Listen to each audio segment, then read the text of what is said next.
between 2A and 1B. Shoulder will be closed there, the right shoulder, until about 3:30. Otherwise, we're looking at a fairly decent ride in and around the greater Hartford area. No worries to report along the 95 corridor from Stamford up through Bridgeport. And we look okay for the most part along the Merritt-Wilbur Cross Parkway. Still some projects still underway that will be wrapping up soon within the next hour or so. Let's check in with the WTIC Weather Center forecast. For the rest of our Tuesday afternoon, the sun continues to come out. It'll be breezy and mild with a high of 53. Mainly clear, colder tonight, the low dropping down to 27. More clouds and sun on Wednesday, a touch cooler still. Might feel a little chilly in the shade at times with the high 49. Cloudy and damp late for Wednesday night, the low down to 36. We'll get a little morning rain Thursday, so make sure you take your umbrella. Otherwise, mainly cloudy, breezy, and warmer for the rest of the day. The high moving up to 68. Still quite mild for us Friday. After a cloudy morning, we'll get some sun and high clouds in the afternoon. The high of 66 to round out the week. Much cooler heading into the weekend, though. Cloudy on Saturday, periods of rain in the afternoon. Damp, raw, and chilly with the high of 46. Periods of rain continue Saturday night.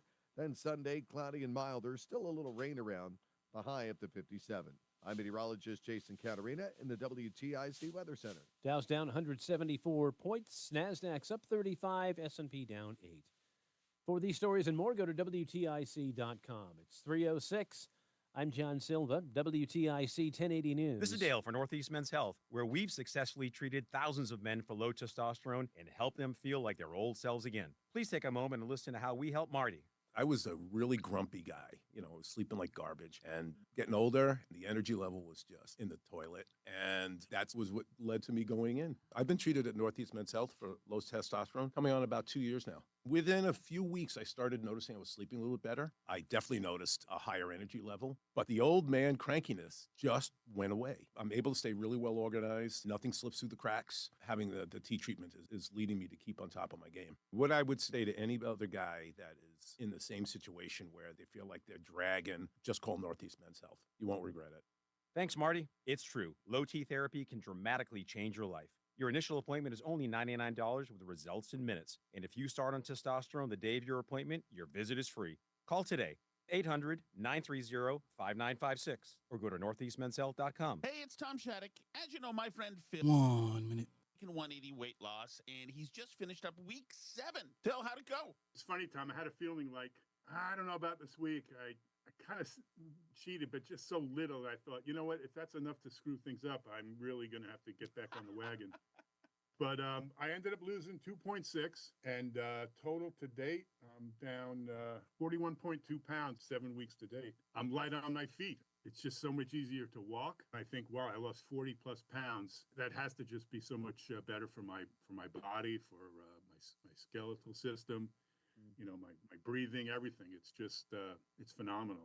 I'm still really pumped and looking forward to, continuing the progress. You know why my friend Phil can have an imperfect week in It's because he's got a coach at Awaken 180 Weight Loss who knows him. And your coach is waiting for you. Call 844-346-1800. Online at awaken180weightloss.com.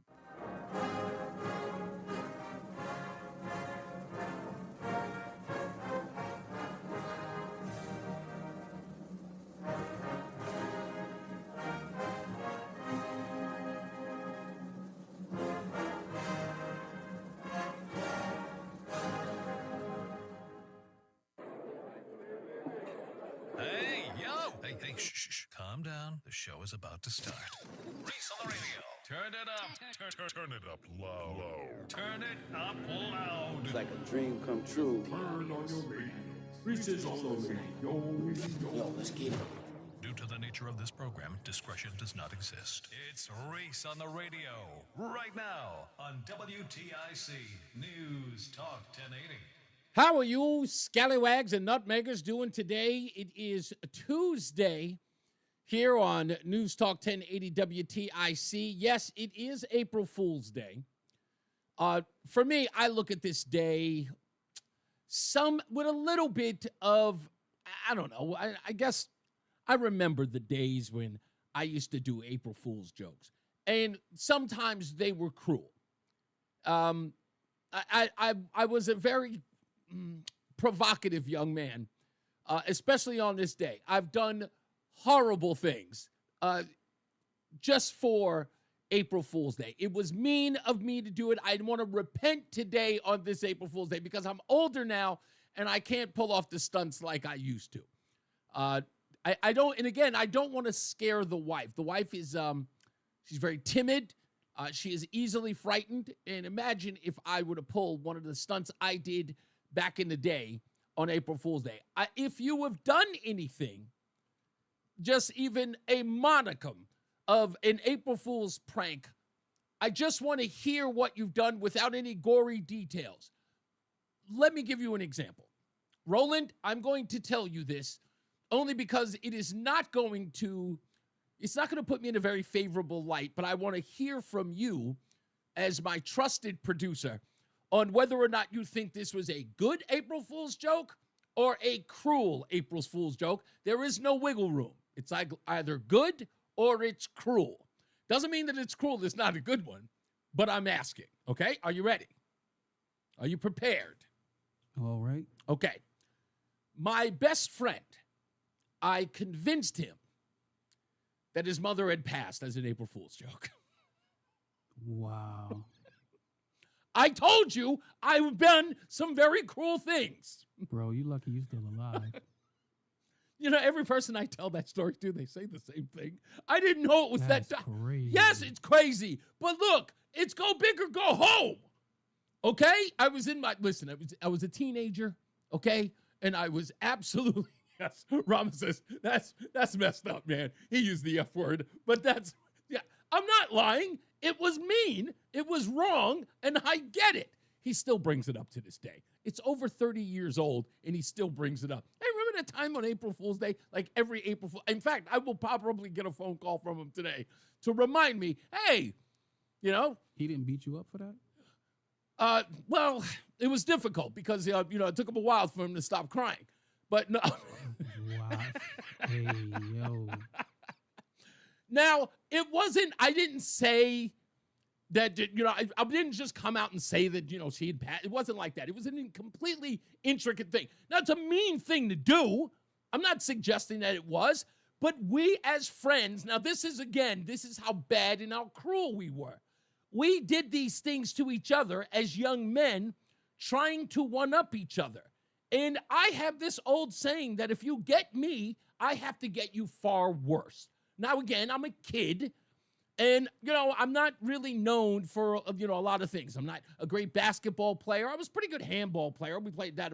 So I really couldn't show out and convince my friends that I was, let's just say, formidable as one of their friends. But the only thing that I could do was convincingly make people believe things. And this was just one of those things where I kept saying to myself, and I asked some people, I said, I wonder if I could pull off this joke. And somebody says, dude, if you can pull this off, it would be amazing. So I was compelled to do it, and then I did. And now, don't get me wrong, afterwards I felt awful. But nonetheless, it was brilliant in its execution. That's all I'm going to say about it. Now, that being said, so I'm going to ask you again, good one or cruel? Obviously, it's cruel. Okay. I would have, even if I'd have staged a friend, you'd have had to put your hands behind your back and let me get one hard slap. Just get one hard one? Yeah. One hard slap, and then we good. And now, I will say this. Now, since that joke, that cruel, very, very cruel joke, I've never pulled off an April Fool's joke ever since. Because, again, after you tell somebody that you've done something like that, people are on edge. Yeah. Every time they're around you on April Fool's Day. They don't pick up your phone. That's one, right? They never, ever respond to you when you send them an email or a text. They just leave you alone because they don't want to be the subject of an April Fool's joke. Now, look, I get it. Don't get me wrong. But I just kind of feel like some of these April Fool's jokes are just not that good. They're just not. And if you want to pull off an April Fool's joke, you got to go big or go home. That's just me. Now, that being said, Roland, have you ever pulled off an April Fool's joke? Now, I'm just revealing myself because I can. And some people are going to be like, gosh, Reese, hey, it's 40 years ago. Nonetheless, have you ever pulled off an April Fool's joke? I have, but it's nothing like nothing like big, just regular Just regular, What, like little white if somebody's lie sitting on a whoopee cushion? Oh no, Amateur. No.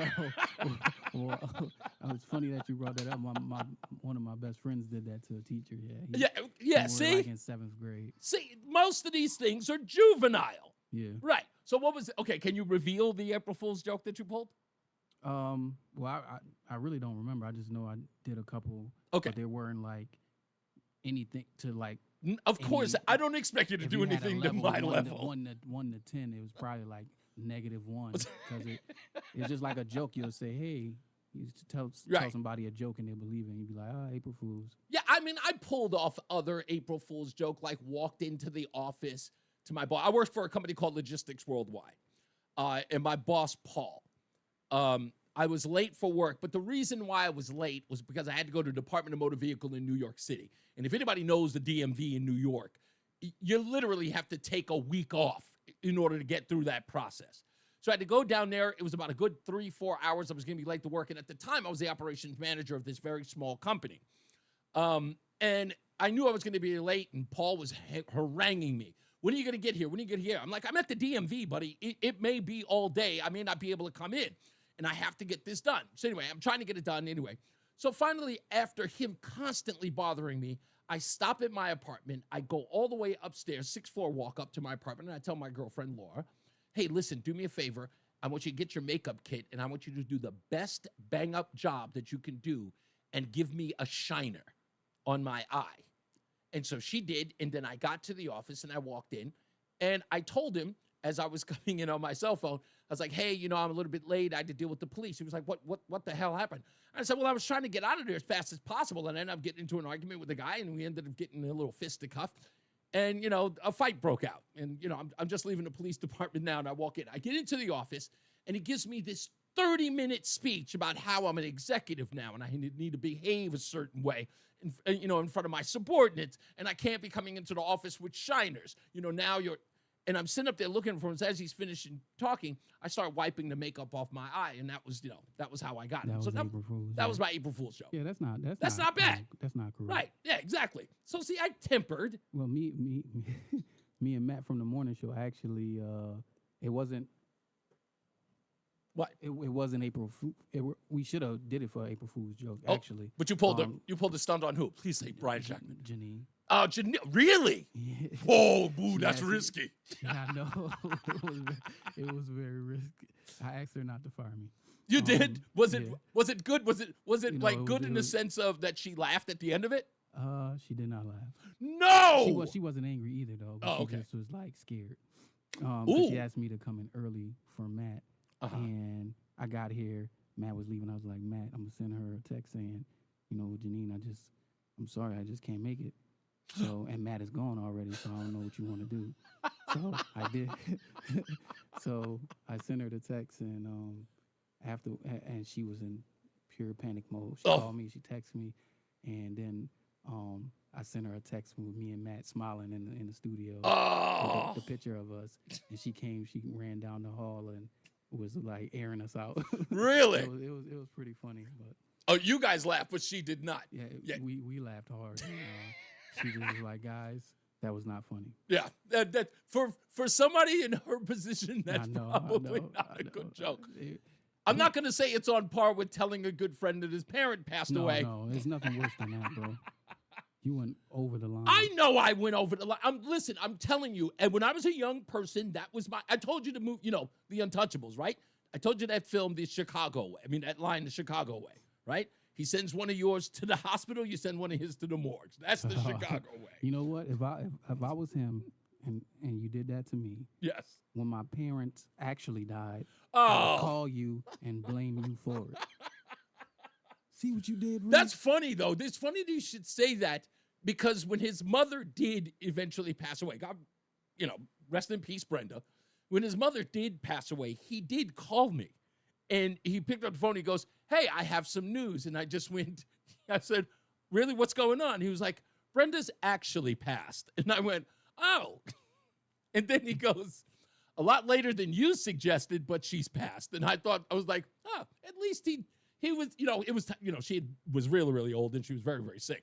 but he had actually finally had come to terms with a joke that, of course, this wasn't really cool, but I guess sort of got over the fact that I'd pulled a cruel joke on him. Now, don't get me wrong. I know a lot of people have always chastised me and said, Reese, that is beyond the pale. I get it. I know it's beyond the pale. I understand that doing something like that is not what you should do to somebody that you care about or a friend. However, well, the fact that she actually ended up living a long life, that's a good thing. That was good. That's a good thing. She never liked me, though. I will tell you that. I can imagine. But I'm just saying.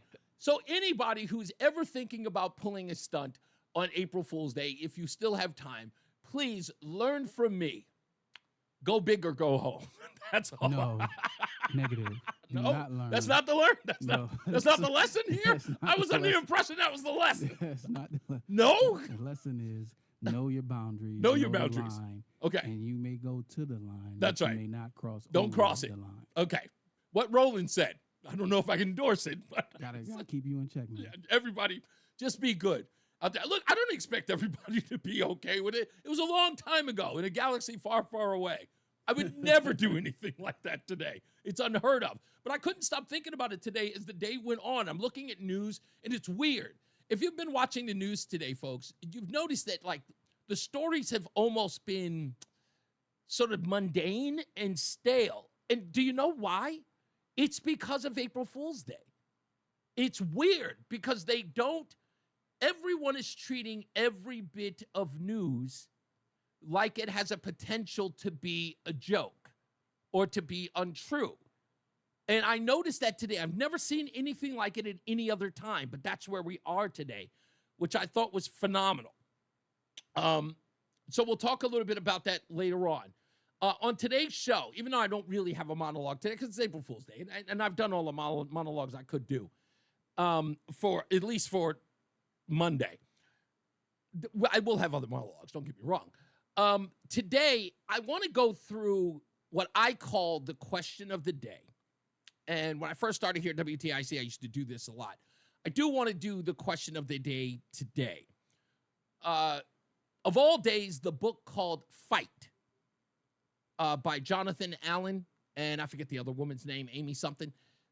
They wrote this book about the Biden campaign, the Harris campaign, and the Trump campaign, and everything that went on up until the election, even thereafter. And there are a couple of excerpts that people have gone through. I got the book this morning, and that because I was waiting for it to come out. Now, I don't have a team of people who are going to go through the book and find all the juicy nuggets, but I've gone through at least about 3 chapters so far as I'm preparing for the show. And I start going through this looking for what I consider red meat. Now, not red meat to everybody. I've got my own particular red meat. Maybe some of you share that red meat sort of moniker for some of the stuff. And the stuff that I really wanted was the stuff that I had speculated on based upon not empirical evidence, but on the way in which this campaign or her campaign, Kamala Harris, was flowing. Even Biden's campaign, for that matter, how it was flowing. And as I was watching this unfold, I was on the air making a lot of predictions. Very obvious observations. One of which was about the Obamas, Michelle and Barack.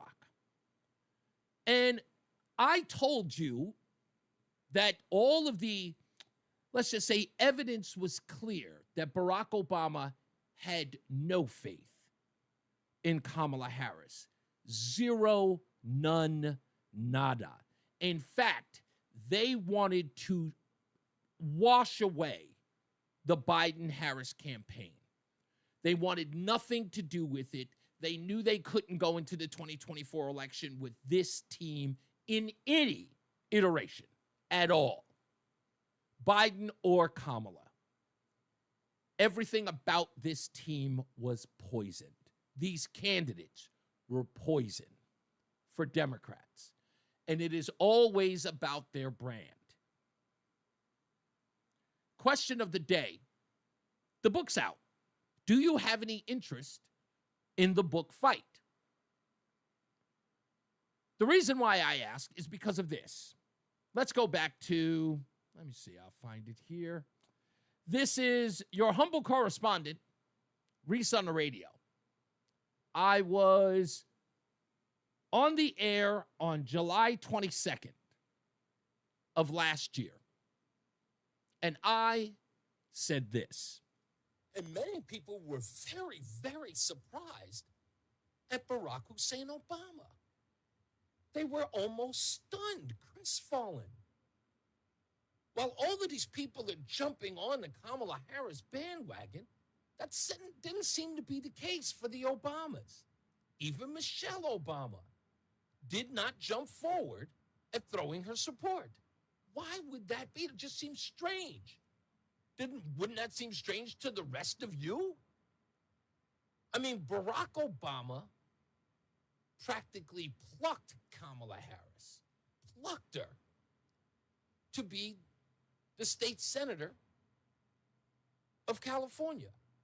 Why in the world would he not back her now?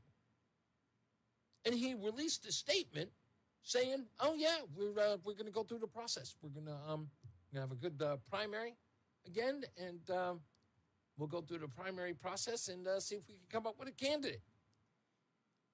That's what I said on July 22nd. Straight out of Barack Obama.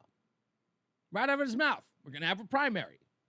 Why wasn't he jumping out a window? Well, the author of the book Fight, Jonathan Allen, he was on MSNBC. He had an inside track. Here's what he said. Again, me, no inside track. Jonathan Allen, inside track. President Obama absolutely did not think that Joe Biden should continue, according to our sources, close to President Obama. And he also didn't want Kamala Harris to be the replacement for Biden. He didn't think that she was the best choice for Democrats. And he worked really behind the scenes for a long time to try to have a mini primary or an open convention or a mini primary leading to an open convention. Did not have faith in her ability to win the election. So, and as it turned out, she didn't win, but he was really working against her.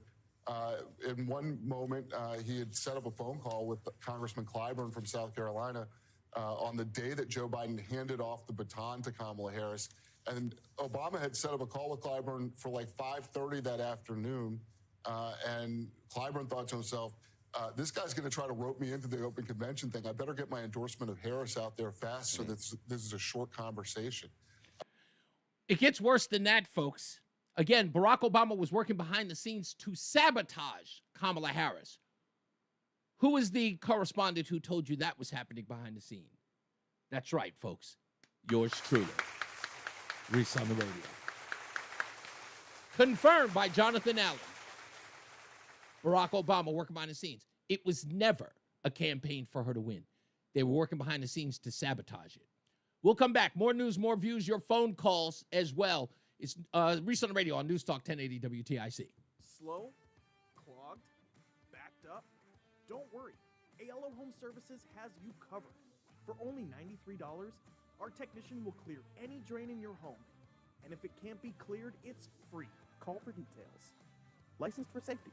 P10277-688, D10401-465, E1185643, S3308699, HIC 628926, SM3004646, HOD 635, HOD 223. Some people follow the rules, but where's the fun in that? I'm Saraya, and this is Rule Breakers, the podcast where we celebrate the rebels, the risk takers, and the ones who make their own way. Every week, I sit down with the boldest voices in sports, entertainment, and beyond to talk about breaking barriers, defying expectations, and rewriting the rules. No limits, no apologies, just real talk. Follow and listen to Rule Breakers with Saraya, an Odyssey podcast available now for free on the Odyssey app and wherever you get your podcasts. Are you a proud Connecticut business owner? We are too. With more than 48 years of experience handling business transactions for small and mid-sized businesses. And we know that not every business relationship works out as planned. If you found yourself in a dispute, call the law firm of Brown, Payne, Darris & Scott. Our team of business lawyers have over 100 years of combined experience. At BPS Lawyers, you get more than a lawyer. You get a full-service law firm. Call us at 860-CALL-BPS or visit bpslawyers.com. Nick Payne Darris is responsible for the content of this ad. At United Way of Central and Northeastern Connecticut, we're not just talking about change, we're leading it. Together, we joined forces with community partners and members to tackle poverty head on. Join us, stand with us, and unite to end poverty. Visit unitedwayinc.org to learn how you can help. Together, we can unite to end poverty.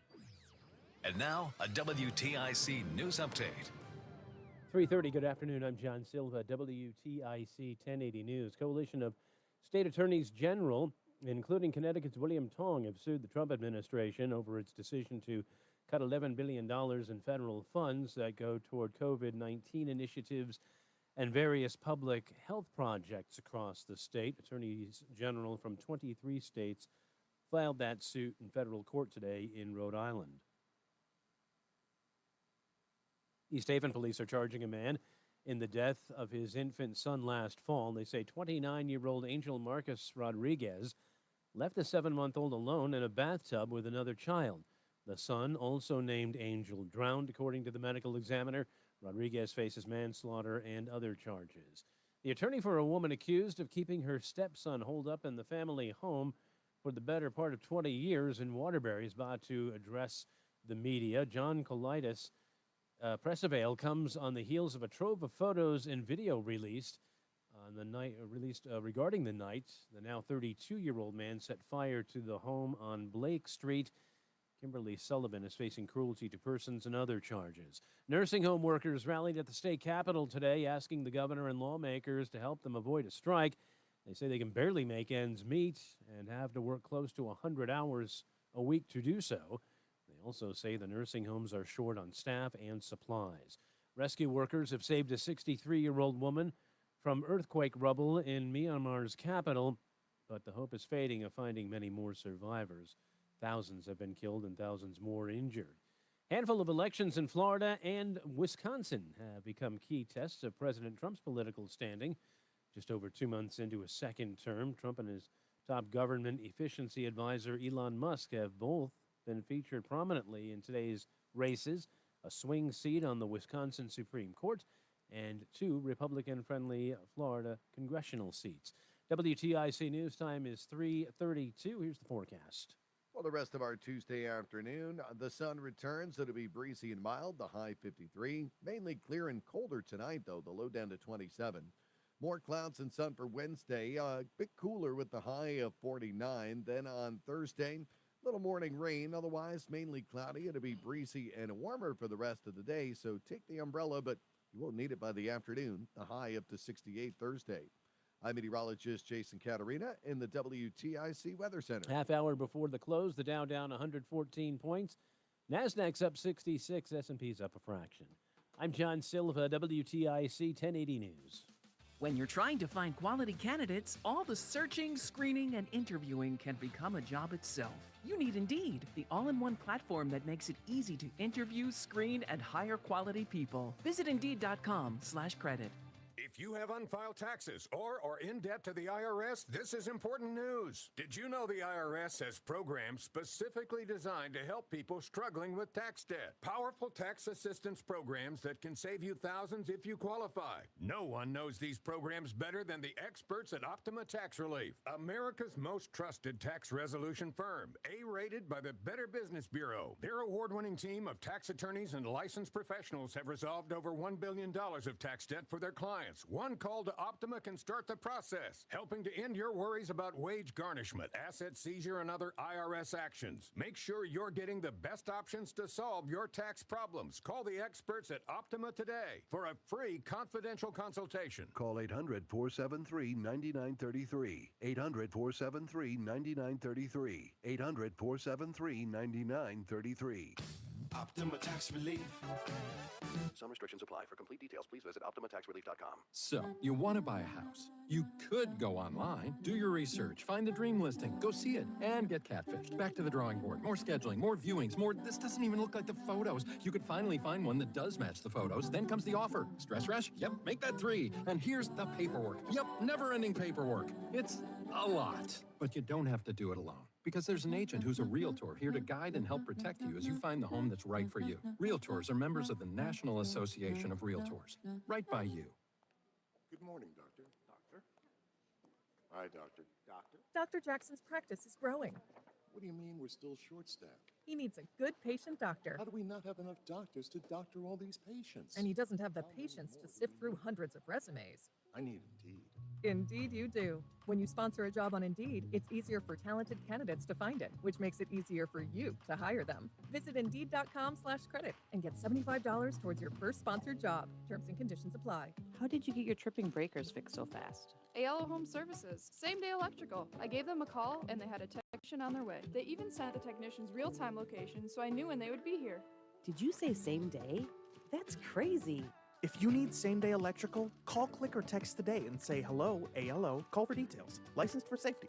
P102776688, D104014665, E1185643, S3308699, HIC 628926, SM3004646, HOD 635, HOD 223. I'm elder law attorney Haley Allaire. Our greatest reward is happy clients telling us that they're very thankful for our help. I'm Carolyn from Coventry. Recently, my 82-year-old mother had a few falls and ended up in rehab. What we thought would be temporary care became permanent. When we applied for Medicaid, it was overwhelming. From our first meeting with Allaire Elder Law, they listened and guided us, providing clarity, kindness, and compassion. We were finally granted Medicaid, and a huge weight came off my shoulders. Thank you, Allaire Elder Law team. AllaireElderLaw.com. This year, celebrate Easter at either Evergreens at the Simsbury Inn or Seasons in the Avon Old Farms Hotel. You'll enjoy a gourmet buffet featuring traditional Easter dishes, live music, and there will be appearances from the Easter Bunny. For just $79.95 per adult, you can get out of the kitchen, relax, and enjoy Easter. There are seatings at each location between 10:30 a.m. and 2:30 p.m. For a reservation at Evergreens, call 860-392-0309.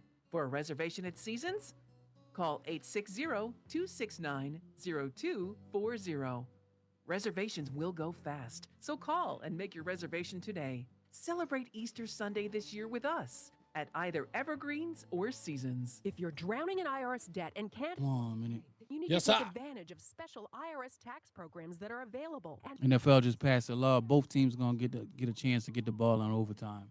hardship I thought they did consumers that are before and facing then got throughout rid the of it. country. The No. What they had was if the one team makes a field goal, then the other team gets a chance. But Oh, now, right. But now if they okay. Now, Now if one team goes and scores first, the other team gets the ball at least to try to match them, or in 4 downs or whatever. I got you. To the IRS and cannot afford to pay them back, or even if you have years of unfiled They're trying to tax expand that game returns, as long there's as no need possible. to fear any- Yes, man, all that money that's coming in, Today. they got to. 536-9607 for the help that you need. Don't take on the IRS alone. They can attack your wages. That has more to savings, do with the pension, betting home, line, and if even your anything. Oh, absolutely. Vegas is all behind that. Yeah. free consultation and to see if you qualify. All right, here we go. 536-9607. Reese on the radio, making sense of the news. Even when it makes no sense at all. Now on WTIC, News Talk 1080. All right, Roland. Since we're back, I think it's important that I make this proclamation. Okay? And what is that? I was only kidding. There's no way in hell I would ever do that to a friend. Oh, I've done some doozies, buddy, but I would never ever do that to a person. Okay, so that was your April Fool's. That was to my everybody. April Fool's joke. See?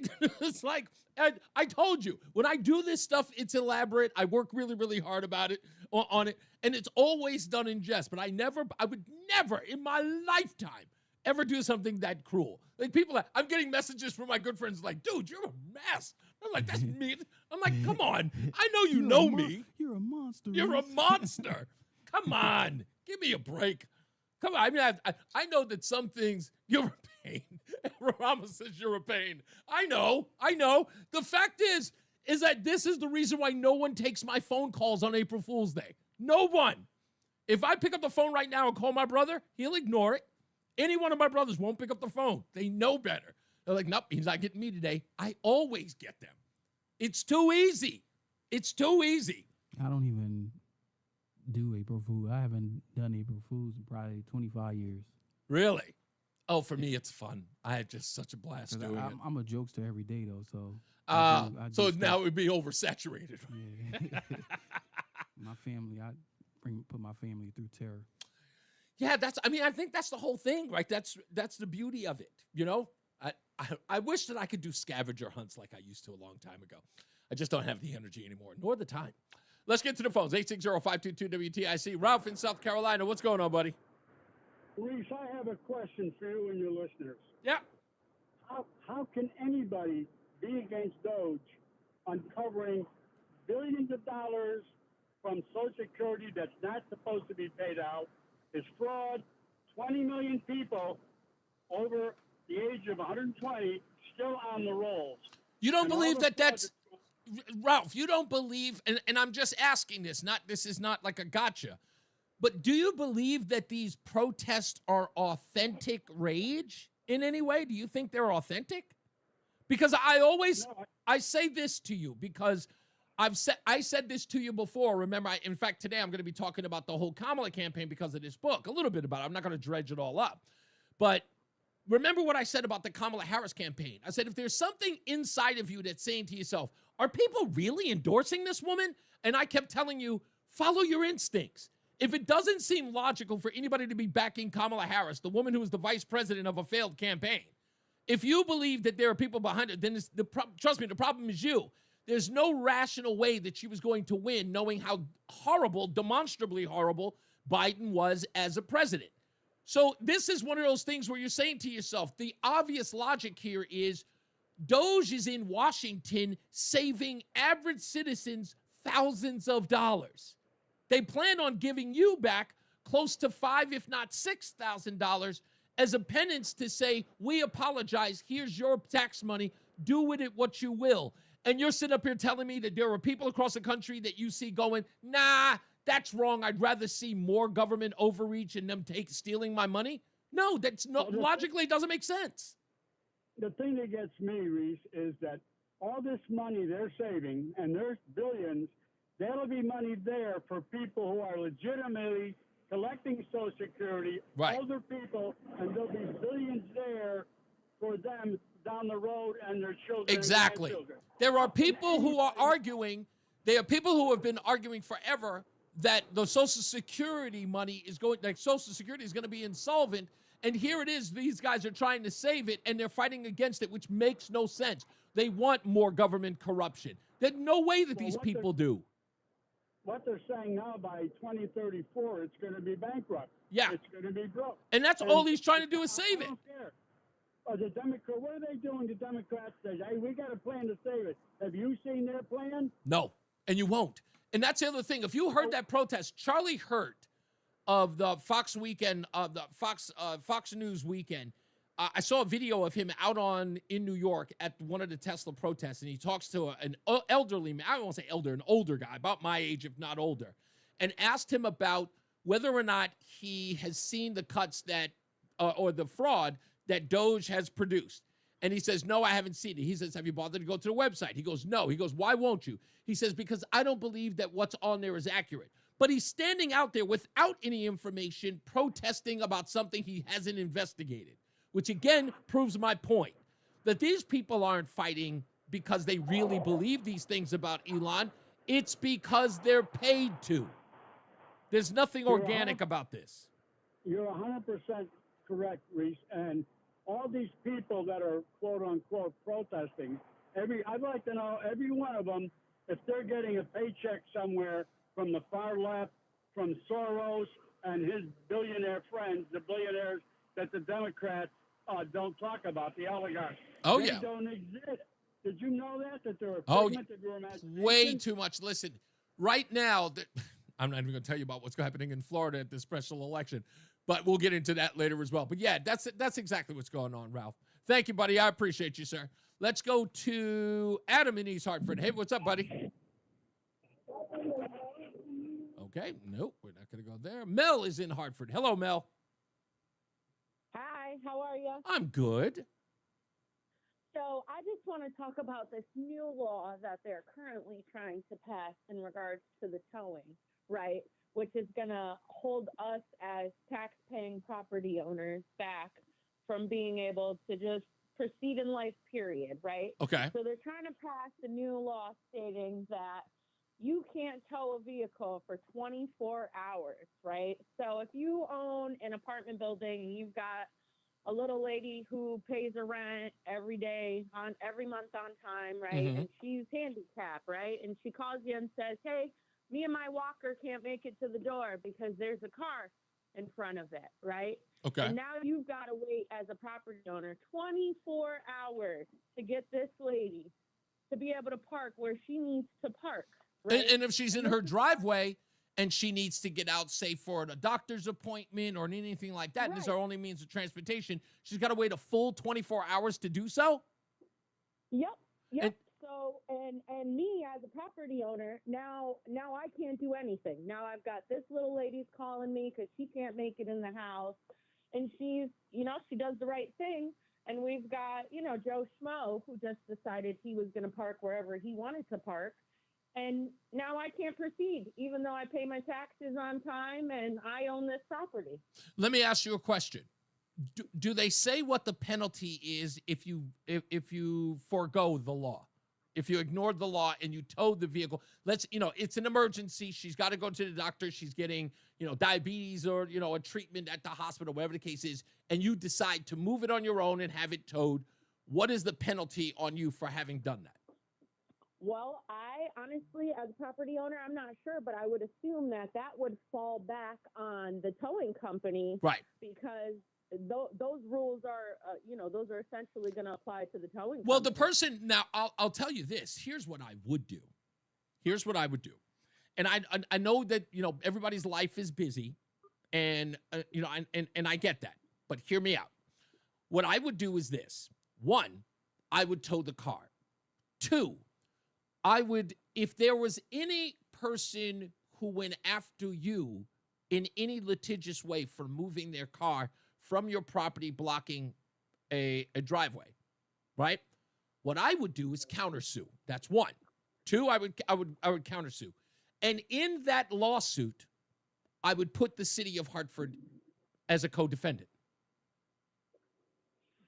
And I would cite in that lawsuit what it had done to your tenant, citing her age and the claim, everything that's in, that's pursuant to that claim.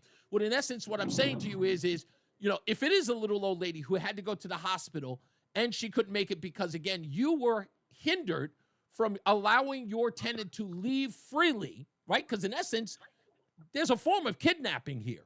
I won't go that far to make it that criminal, but on a litigious level, if I'm going to be litigious, she is being held at bay against her will, right? She should be able to move and flow freely in the state. That has been hindered. And I, because of the state's law, would say that the state was aiding and abetting that person who blocked the driveway in keeping your tenant from going to the hospital or going to an appointment, going to the grocery store and getting food. All of those things, the state would be complicit. And I would push back on them, and I would make it a big deal inside the news media saying, why should that old lady have to be restrained from moving freely from her home to the supermarket or freely to what kind of situation would this, what about a parent who may have a child choking on something who needs to get to their car and drive to the hospital because waiting for an ambulance takes too long? Yep. So I agree. There's a million things that you could do, and you hold the state. I think, look, if enough attention is paid to this, remember, a lot of this stuff is done under the cover of darkness, and the news media won't say anything about it. And if they do, it's probably a quick, a clip, so everybody can get to their usual bang bang shoot 'em up, Negro die slow story. But the bottom line is that stories like these need attention, because once you push back on the administration for doing something this stupid, they immediately rescind. Right. That's why we need to shed more light on it. Yeah. In fact, Greg Dillon, thank you, my good friend, Greg Dillon, go pick up his book. He says, and he's law enforcement, he said the charge is unlawful restraint. So there you go. Good to know. Good to know. I appreciate you. My pleasure, Mel. Thank you for calling. Yeah, I think you're at 100% right. And thank you, Greg. I love it when Greg comes in. He comes in with his super cape on after he's coached the basketball team and comes in and saves me. You're a hero of mine, sir. How's the team doing, by the way? I'm messing with him. He's not a coach. He's not a coach. Polly says, my friend placed a fake poop in the middle of the living room, then sternly called her young boys demanding who did it. That's cruel. That is cruel. I don't think anybody should do anything like that. That's some step too far. We got to take a break. We're coming back in a minute. We'll take Adam's call. He finally called back. And we'll get into a little bit more. I got to talk to you about this book, Fight, and tell me if you're interested in buying it. I love these books. I think Game Change was the last book that I picked up. That was back in 2008. It was about the campaign of, it covered Barack Obama, Sarah Palin, and John McCain. It was actually a pretty good book. Mark Halperin, I think, was one of the co-authors of that book. That was a really, really good book. This book, people saying there's a lot of stuff that's going to be revealed that wasn't revealed during the campaign. So I'm still reading it. I'm going through a couple of pieces. I'll talk about the stuff that I found out in the book. But I want to hear from you, 860-522-WTIC, on whether or not you're actually going to pick up the book. All right, we'll be back. Stick around. It's Reese on the Radio on NewsTalk 1080 WTIC. Seems everything costs more these days. Gas, groceries, and when's the last time you checked your wireless bill? When it comes to Big Wireless, if you're staying, you may be overpaying. Switch to Consumer Cellular to get the same fast nationwide coverage without the big wireless bill. Plans start at just $20 a month, and now for a limited time, new customers can get their second month free. Call 1-888-FREEDOM, visit a store near you, or consumercellular.com and start saving today. Plans include $5 credit for auto pay and e-billing. Taxes, fees, and other third-party charges will apply. See website for additional details. Hey, Green Gobbler here. So you've got a clogged drain in your bathroom. Water in the sink's overstaying its welcome. You're spitting today's toothpaste on top of yesterday's toothpaste. You hope that it go away.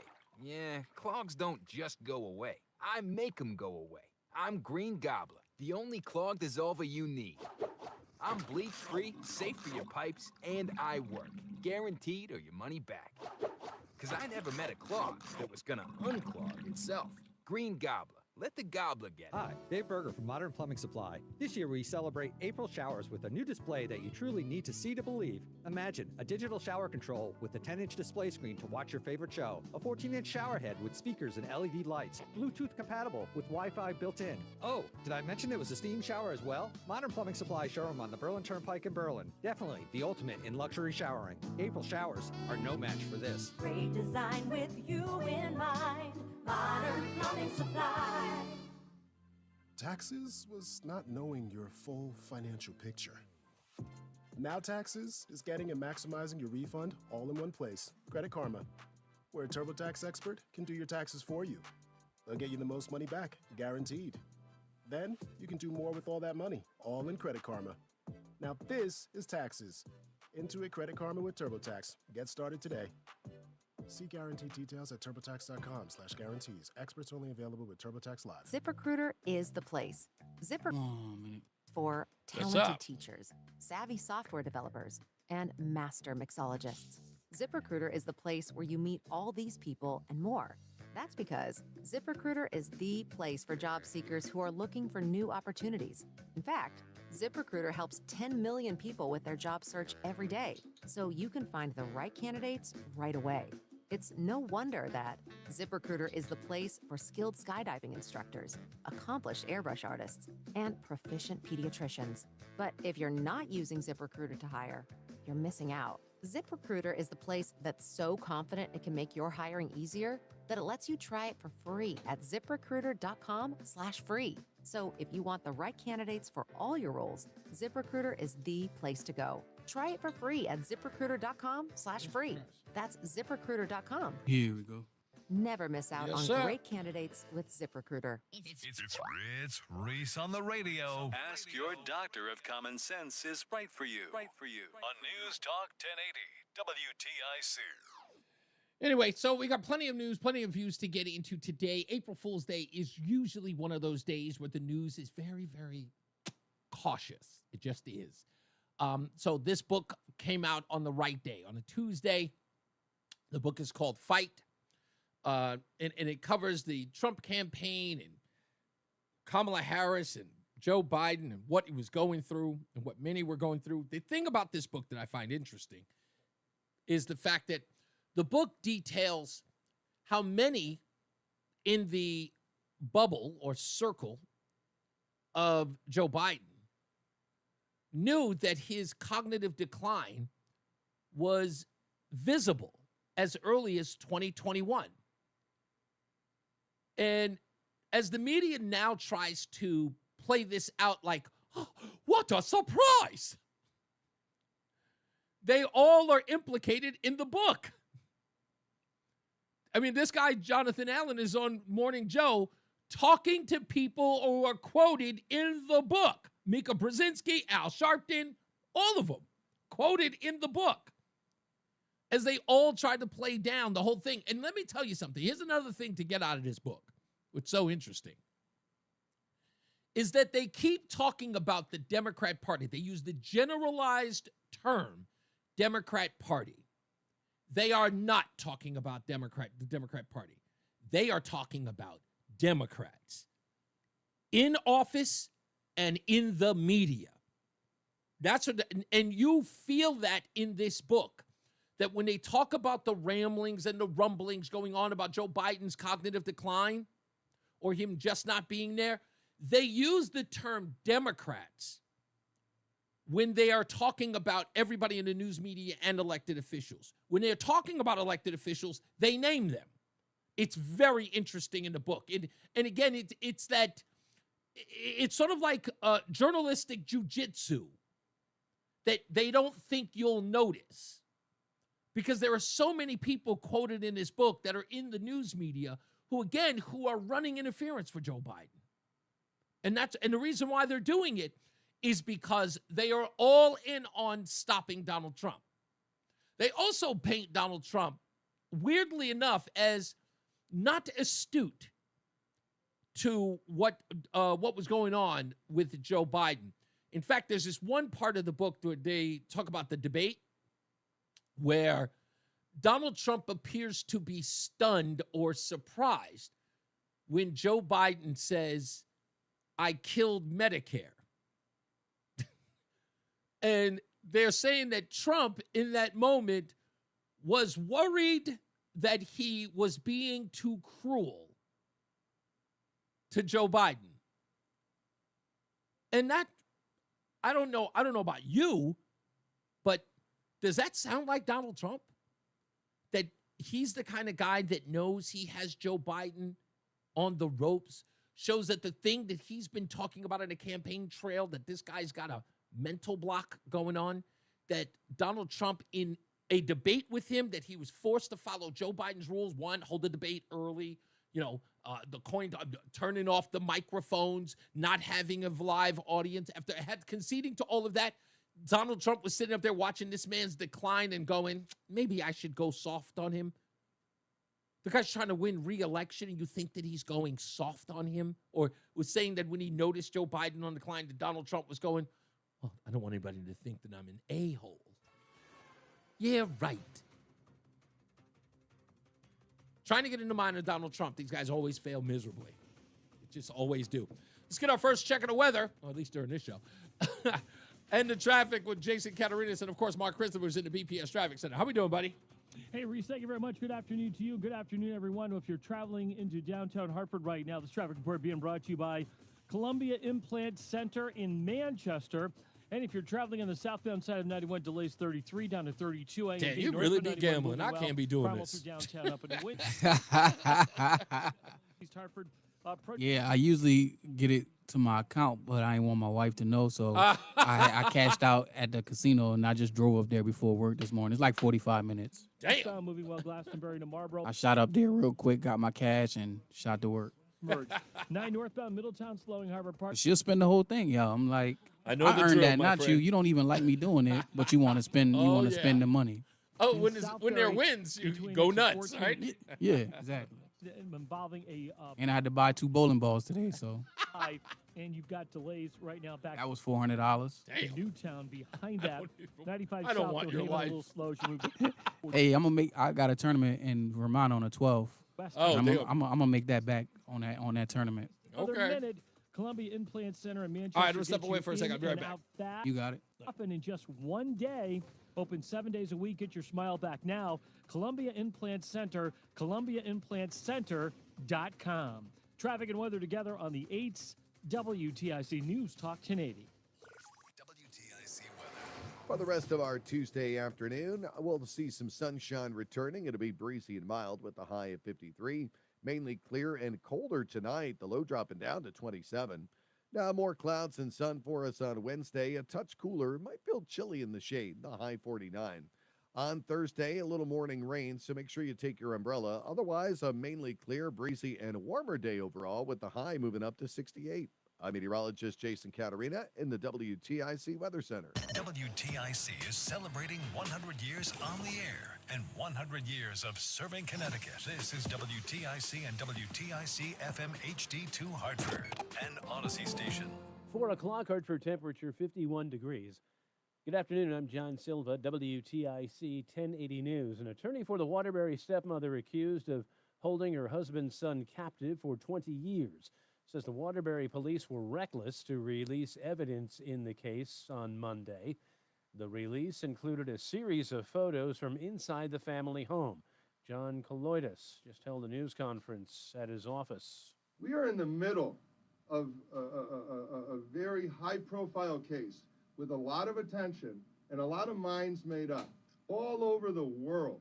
It's not just here, but all over the world, people have convicted her, okay? We were just in court talking about how we need to protect her right to a fair trial. And then to turn around and have this happen days later for no reason other than, I think, to feed the public hysteria. Colloidis says his client, Kimberly Sullivan, maintains her innocence, but has been convicted by the public. He says he'll be looking for jurors who can keep an open mind. Man's under arrest in East Haven, charged in the death of his infant son last year. Officers say Angel Marquez Rodriguez left 2 children, including his 7-month-old son, also named Angel, in a bathtub last October 6th at a home on Redfield Avenue. Officers responded around 9 that night. The little one was unresponsive and later pronounced dead at Yale New Haven Hospital. The baby was found by another family member, while the elder Rodriguez, who did not live at the home, was on his phone in another part of the house, according to police. He's now charged with manslaughter, risk of injury, and reckless endangerment.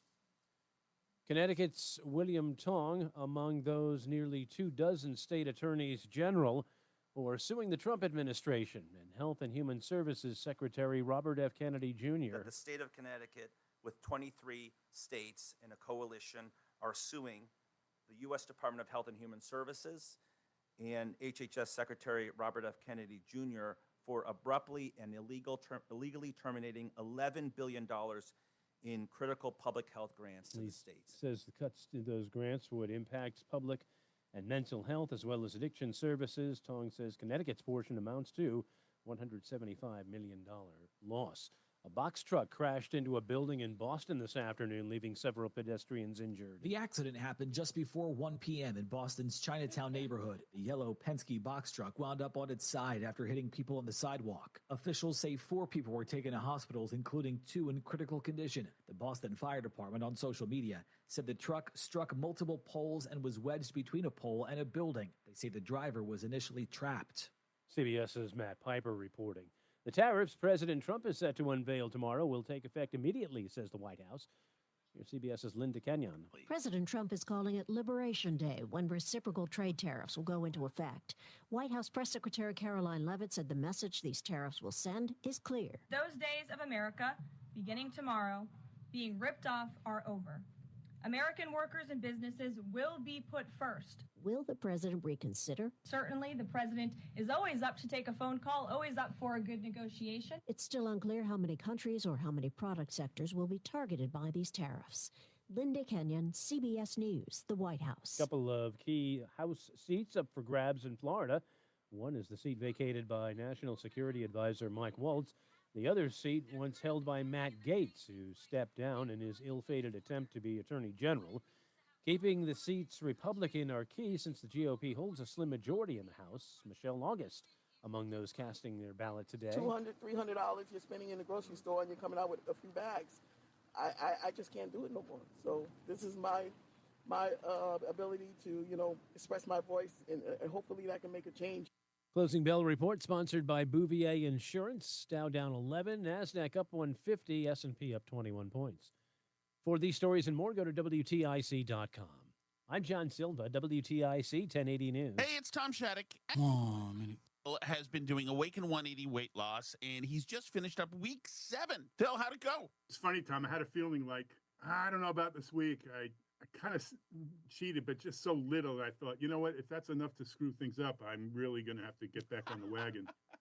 But I ended up losing 2.6, and total to date, I'm down 41.2 pounds, 7 weeks to date. I'm light on my feet. It's just so much easier to walk. I think, wow, I lost 40 plus pounds. That has to just be so much better for my body, for my skeletal system, my breathing, everything. It's just, it's phenomenal. I'm still really pumped and looking forward to, continuing the progress. You know why my friend Phil can have an imperfect will not week have and a still rule of lose? law. He's got a coach at Awaken 180 Weight Loss who knows him, and your coach is waiting for you. Call 844-346-1800. Online at awaken180weightloss.com. It's Reese on the radio. And don't say we didn't warn you on News Talk 1080 WTIC. And we're back. And I didn't really want to talk about this because I heard some ramblings about it, but it is baseball season, and I'm just going to say briefly. If somebody wants to mention this because they watch baseball, and I'm sure Lori in Glastonbury is probably, if she's listening, she's probably going to mention something about this as well. And it's about these torpedo bats. Let me just give, I'll opine real quick, okay? I hate this idea. Now, I don't know, I can't tell you that I am certain that these bats cause more home runs. I know that people believe that they do. And I think a part of the problem may have been, and look, don't get me wrong, Yankee hater. Admit it, Yankee hater. But the fact that the Yankees, had this great route with these new bats may have been the wrong place. Or it's like the wrong place at the wrong time. The Yankees benefited from these bats, so you immediately hate on the bats because they're in the hands of the evil empire that is the New York Yankees. I get that. I think that is like a perfect storm of all of that. So I'm going to say this. Even though the Major League Baseball is calling it legal, even though they're saying it's not illegal for them to have the bats, for me, I think in a desperate attempt to reinvent the wheel, you sometimes rub people the wrong way. Will they eventually get used to it? Of course. Time heals all wounds, right? If it works for the Yankees, it should be able to work for everybody, even the Sox. Not the Chicago White Sox, the Sox, real ones.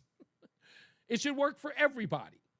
So let's not just hate on it because the Yankees took advantage of it, right? Let's see overall. Let's give it at least half a season to the All-Star break and find out whether or not these bats made a difference. Hey, it ain't steroids, right? At least we're not dealing with that performance-enhancing drug. That's all I'm saying. Just give it a minute.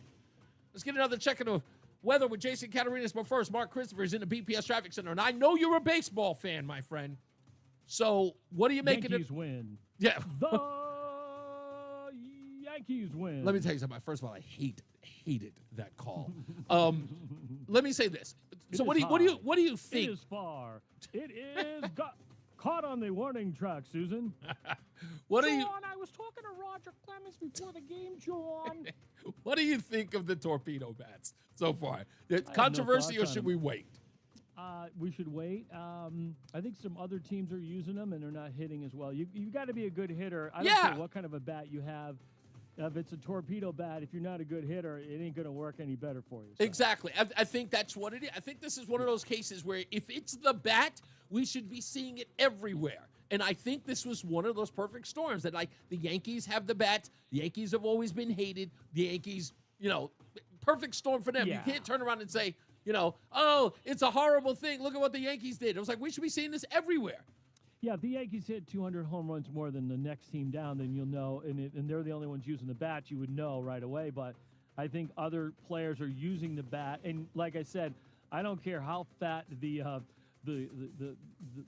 center mass part of the bat, the meaty part of the bat is. If you're not a good hitter, it's not going to matter. So Exactly. You got to be a good hitter. Hey, look, I'll even go so far as this. Look, I remember the controversy with Barry Bonds, right? The controversy was like, he bulked up, of course, using, performance-enhancing drugs. His head got noticeably larger. How about 6 sizes larger? Yeah, so okay? It was noticeably. Exactly. Very noticeable. But I do tell you, it's like, look, if there's one thing the performance-enhancing drugs didn't do was make him see better, or like what, get the ball. He still had to hit the ball. Still had to hit the ball. So it's like he had to connect. So he was clearly a guy who could connect. Listen, he was a great player. He didn't need steroids as far as I'm concerned. I He was agree. just a great player. Hey, if you're heading into Hartford right now, westbound 84, look for delays approaching the Bulkley Bridge out to 47 Circuity, 84 eastbound locked up, 44 Prospect Oakwood into the tunnel. Southbound 91 delays 33 down to 32 A and B. Northbound 91's quiet, Cromwell up into Windsor Locks, 291 through 84 okay east of the river, 2 eastbound moving well Glastonbury into East Hartford. 9 northbound slowing Harbor Park to the Aragoni Bridge, 84 westbound slowing in Waterbury, 22 to the Mixmaster. We do have a crash involving a dump truck in Southbury. It looks like it's 84 eastbound between exit 14 and 15 in Southbury. Delays are back to exit 9 in Newtown. Behind that, only one lane gets by. 91 in the Parkway moving well toward New Haven. Traffic and weather together on the 8's WTIC News Talk 1080. WTIC weather. Not a bad day out there. Mainly clear and colder tonight, though. The low dropping down to 27. More clouds and sun for our Wednesday. It'll feel chilly at times with the high 49. Now cloudy and damp late Wednesday night, the low down to 36. A little morning rain Thursday, otherwise mainly cloudy, breezy, and warmer the rest of the day. The high up to 68. Still mild Friday, cloudy in the morning, then some filtered sunshine heading through the afternoon, the high 66. Cloudy and cooler with periods of rain in the afternoon Saturday, the high 46. And Sunday, milder, still cloudy, a little bit of rain around as well, the high of 57. Right now it's 46 in Waterbury, 51 in Danbury, 50 for Bristol, and 51 in Hartford. I'm meteorologist Jason Caterina in the WTIC Weather Center. It's the Peter L. Brown Company's 65th anniversary. For a limited time, purchase high-performance double-pane windows from the Peter L. Brown Company and get an upgrade to super-efficient triple-pane glass at no additional charge. For a free estimate, please visit peterlbrown.com. Is thinning hair or receding hairline making you self-conscious? Stop feeling embarrassed about your thinning hair and start looking and feeling your best with Hair Grow by New Nordic. Available online at Amazon, Walmart.com, and NewNordicUSA.com, or in stores at your local CVS. A Yellow Home Services believes when you support your neighbors, the local community gets stronger. That's why we've partnered with Food Share for the last 15 years, donating over 20,000 pounds of food and more than 1,000 turkeys. When you call a Yellow, you're helping those in need as well. Help make a difference when you call, click, or text today and say hello, a Yellow. Call for details. Licensed for safety. P1027768, D104014665, E1185643, S3308699, HIC 628926, SM3004646, HOD 635, HOD 223. If you're drowning in IRS to Yes, pay, sir. then you need to take advantage of special IRS tax programs that are available and free yourself from IRS collection efforts once and for all. Due to the financial hardship consumers are facing throughout the country, the Internal Revenue Service has made it easier to settle delinquent tax problems. An open phone line has been established by Community Tax for consumers to call and see if they qualify. Take down this number or store it in your cell phone, but call the Community Tax Helpline at 800-536-9607. If you owe back taxes to the IRS and cannot afford to pay them back, or even if you have years of unfiled tax returns, there's no need to fear anymore. But you have to call the Community Tax Helpline today at 800-536-9607 for the help that you need. Don't take on the IRS alone. They can attack your wages, home, and even your Social Security check. Call 800-536-9607 for your free consultation and to see if you qualify. That's 800-536-9607. President of the Chris Murphy Fan Club,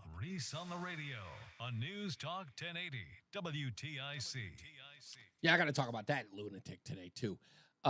He had a conversation with Donnie Deutsch from, I guess, formerly of MSNBC. I haven't seen him over there in a while, so we'll talk about him as well. But let's get to the phones. Phone lines are. I'm gonna try to be phone heavy today because again, news is kind of slow. I can talk about everything, but if I don't have any real interest in it, there's not a lot going on, right? I know there's some people who got some other stuff going on in the state. I'm gonna talk about those as well, but they're not huge stories. I got to talk about the Waterbury story in these photographs of that absolutely disgusting home that a woman had that young man in for 20 years. I'll talk about that a little bit as well. I got to give my take on it because I've seen some nasty, and that was nasty. Everything I saw there was just nasty. It's stomach turning to actually see that. We'll talk about that in a little bit. Adam is back in East Hartford. How we doing, big guy? Sorry about that. I apologize. No, nothing to apologize about. You go ahead. What's going on, sir? I said hi to Olga, the Spanish cashier. But anyway, what I called about, because you have an excellent sense of humor and you're very funny. Thank you. You're also very easygoing. But on my end, I was going to tell you about somebody else's practical joke too, a radio guy. But on my end, I think the worst I might have done was I might have said to somebody, I put in my notice at work, but just like one or two, just as a king. But another guy did it and said he was helping his wife with the daycare business. So what's the difference? But there was a guy long before Shattuck and long before Brian Shackman. It used to be on WCCC, which is now Contemporary Christian Music. But okay, you never heard of Sebastian Joe Slosser, who got arrested for the bookie? No, that doesn't even ring a bell at all. Sebastian, a lot of your listeners will remember him. And he said on the air that there was the volcano on Avon Mountain, the one that four goes through and he got the date. I think, wait a minute, I remember that story. Yeah, he was able to pull it off. Mark Christopher, whoever the traffic guy, helped out with the situation, and Sebastian got in some hot water because the guy helped out. In other words, but I still can't believe that people were believing it. I was at work up in the East Windsor area. I do remember that story. I don't. Why do I remember that? Yeah, because did it? It probably made national news. That's probably true. A lot of stories do in radio that when they're over the top. A volcano anywhere in New England. You know what I mean? You know what? It's funny that you say that because that's an easy. What's the term I want to look? It's an easy mark. Like people can be an easy mark for something like that. Especially if you're a climate change like activist or true believer, that's a real easy one to get them on. Like somebody is going to jump on that in a heartbeat. It's almost like saying, how could you not expect the African-American community to respond the way that they did to the Jussie Smollett story? It was easy pickings. You know what I mean? Or O.J. Simpson. Yeah, exactly. That stuff is easy. It's so low-hanging. It's undoubtedly going to get the reaction that you want, and people want to believe it first before they vet it. So Jussie Smollett, a virtual unknown, saying a story that outrageous, no matter what the details were, it really got the perfect mark to respond to it and to at least have his back. So, Kamala Harris included, speaking of her. Thank you, Adam. I appreciate you, sir. Well, when Mark Christopher comes back, ask him if he remembers it. I will. Let's go to, there's Lori in Glastonbury. So, Lori, baseball fan and all, the torpedo bats. Have you even thought about it? Do you think it's been overblown because the Yankees got to utilize it and had some success with it? What's your take so far? I understand that they're legal, but I don't think that they're good for baseball. Okay. I think I'm not going to talk about keeping baseball pure because that horse left the barn a long time ago with the Black Sox. Right. But I think the skills that are needed to play small ball are ones that are starting to lack in players. There's nothing wrong with playing small ball. That used to be a winning ingredient in baseball after the home run and steroid scandal.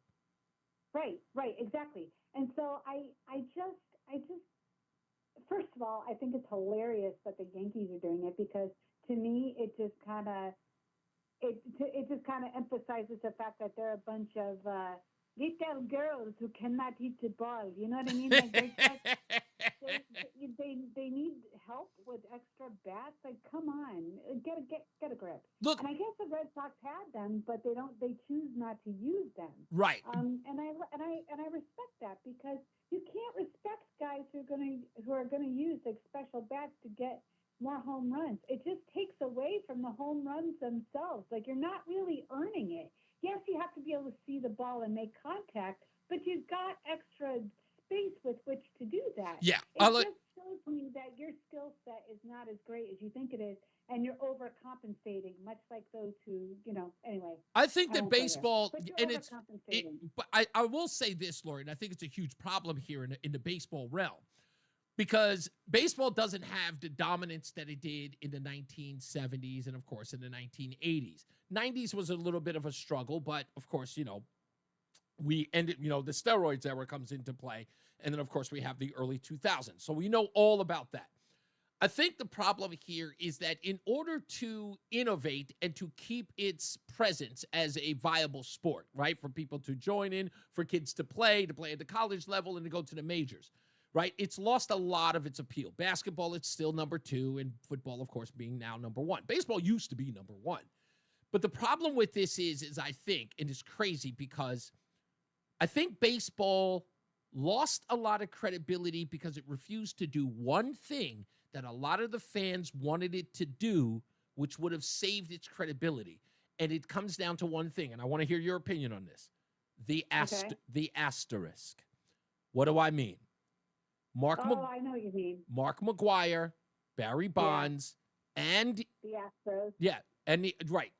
There should have been a placement for the asterisk. It's sort of like, say, give it the right, because here's what I'll tell you. You don't put an asterisk on what arguably is cheating.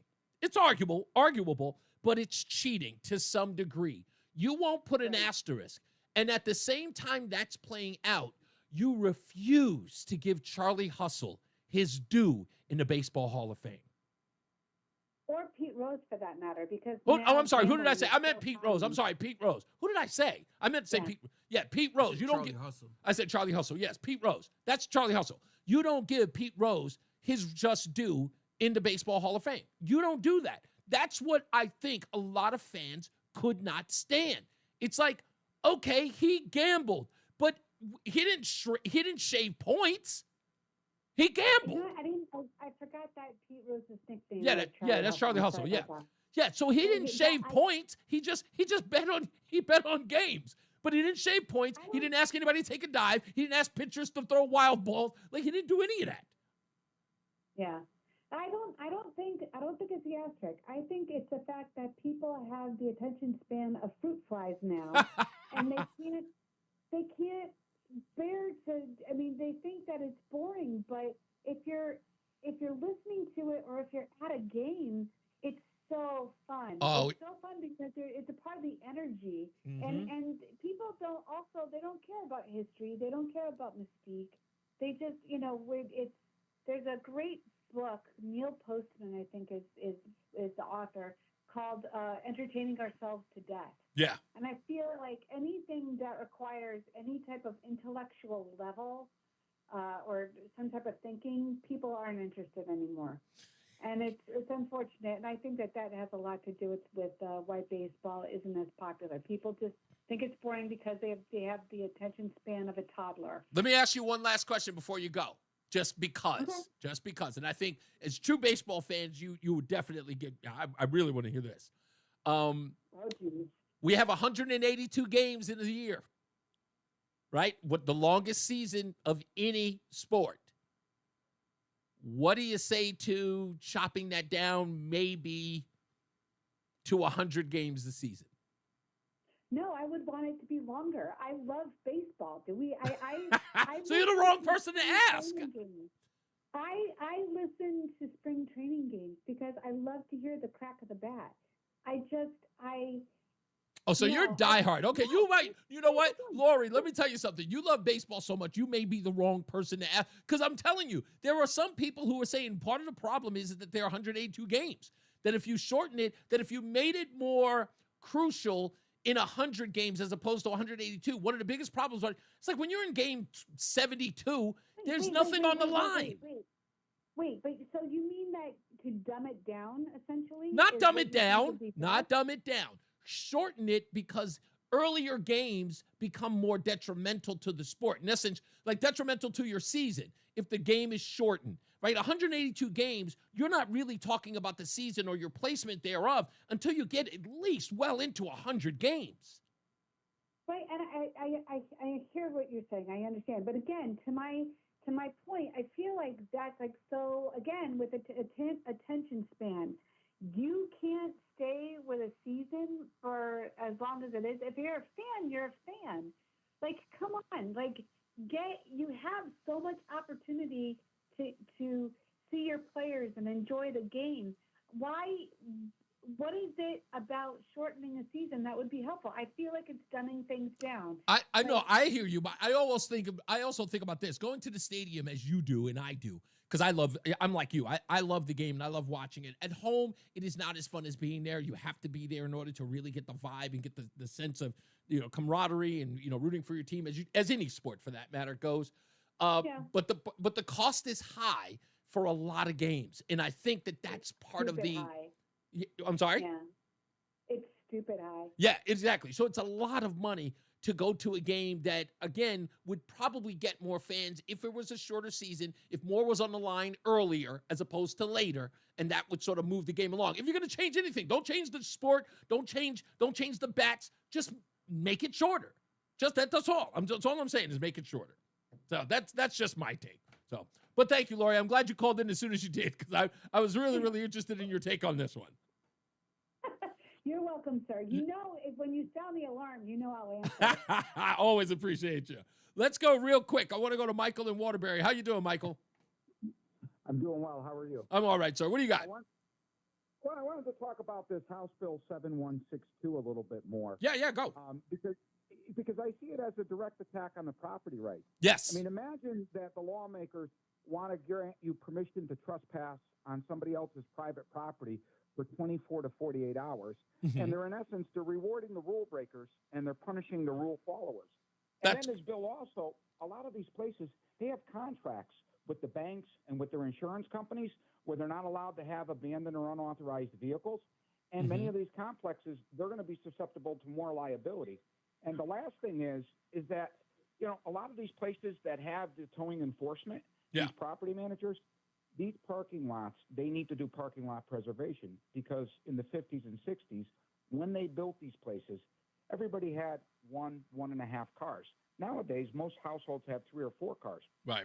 And I just think that people in Connecticut really need to open their eyes and be aware of what exactly is happening and how this overreach is.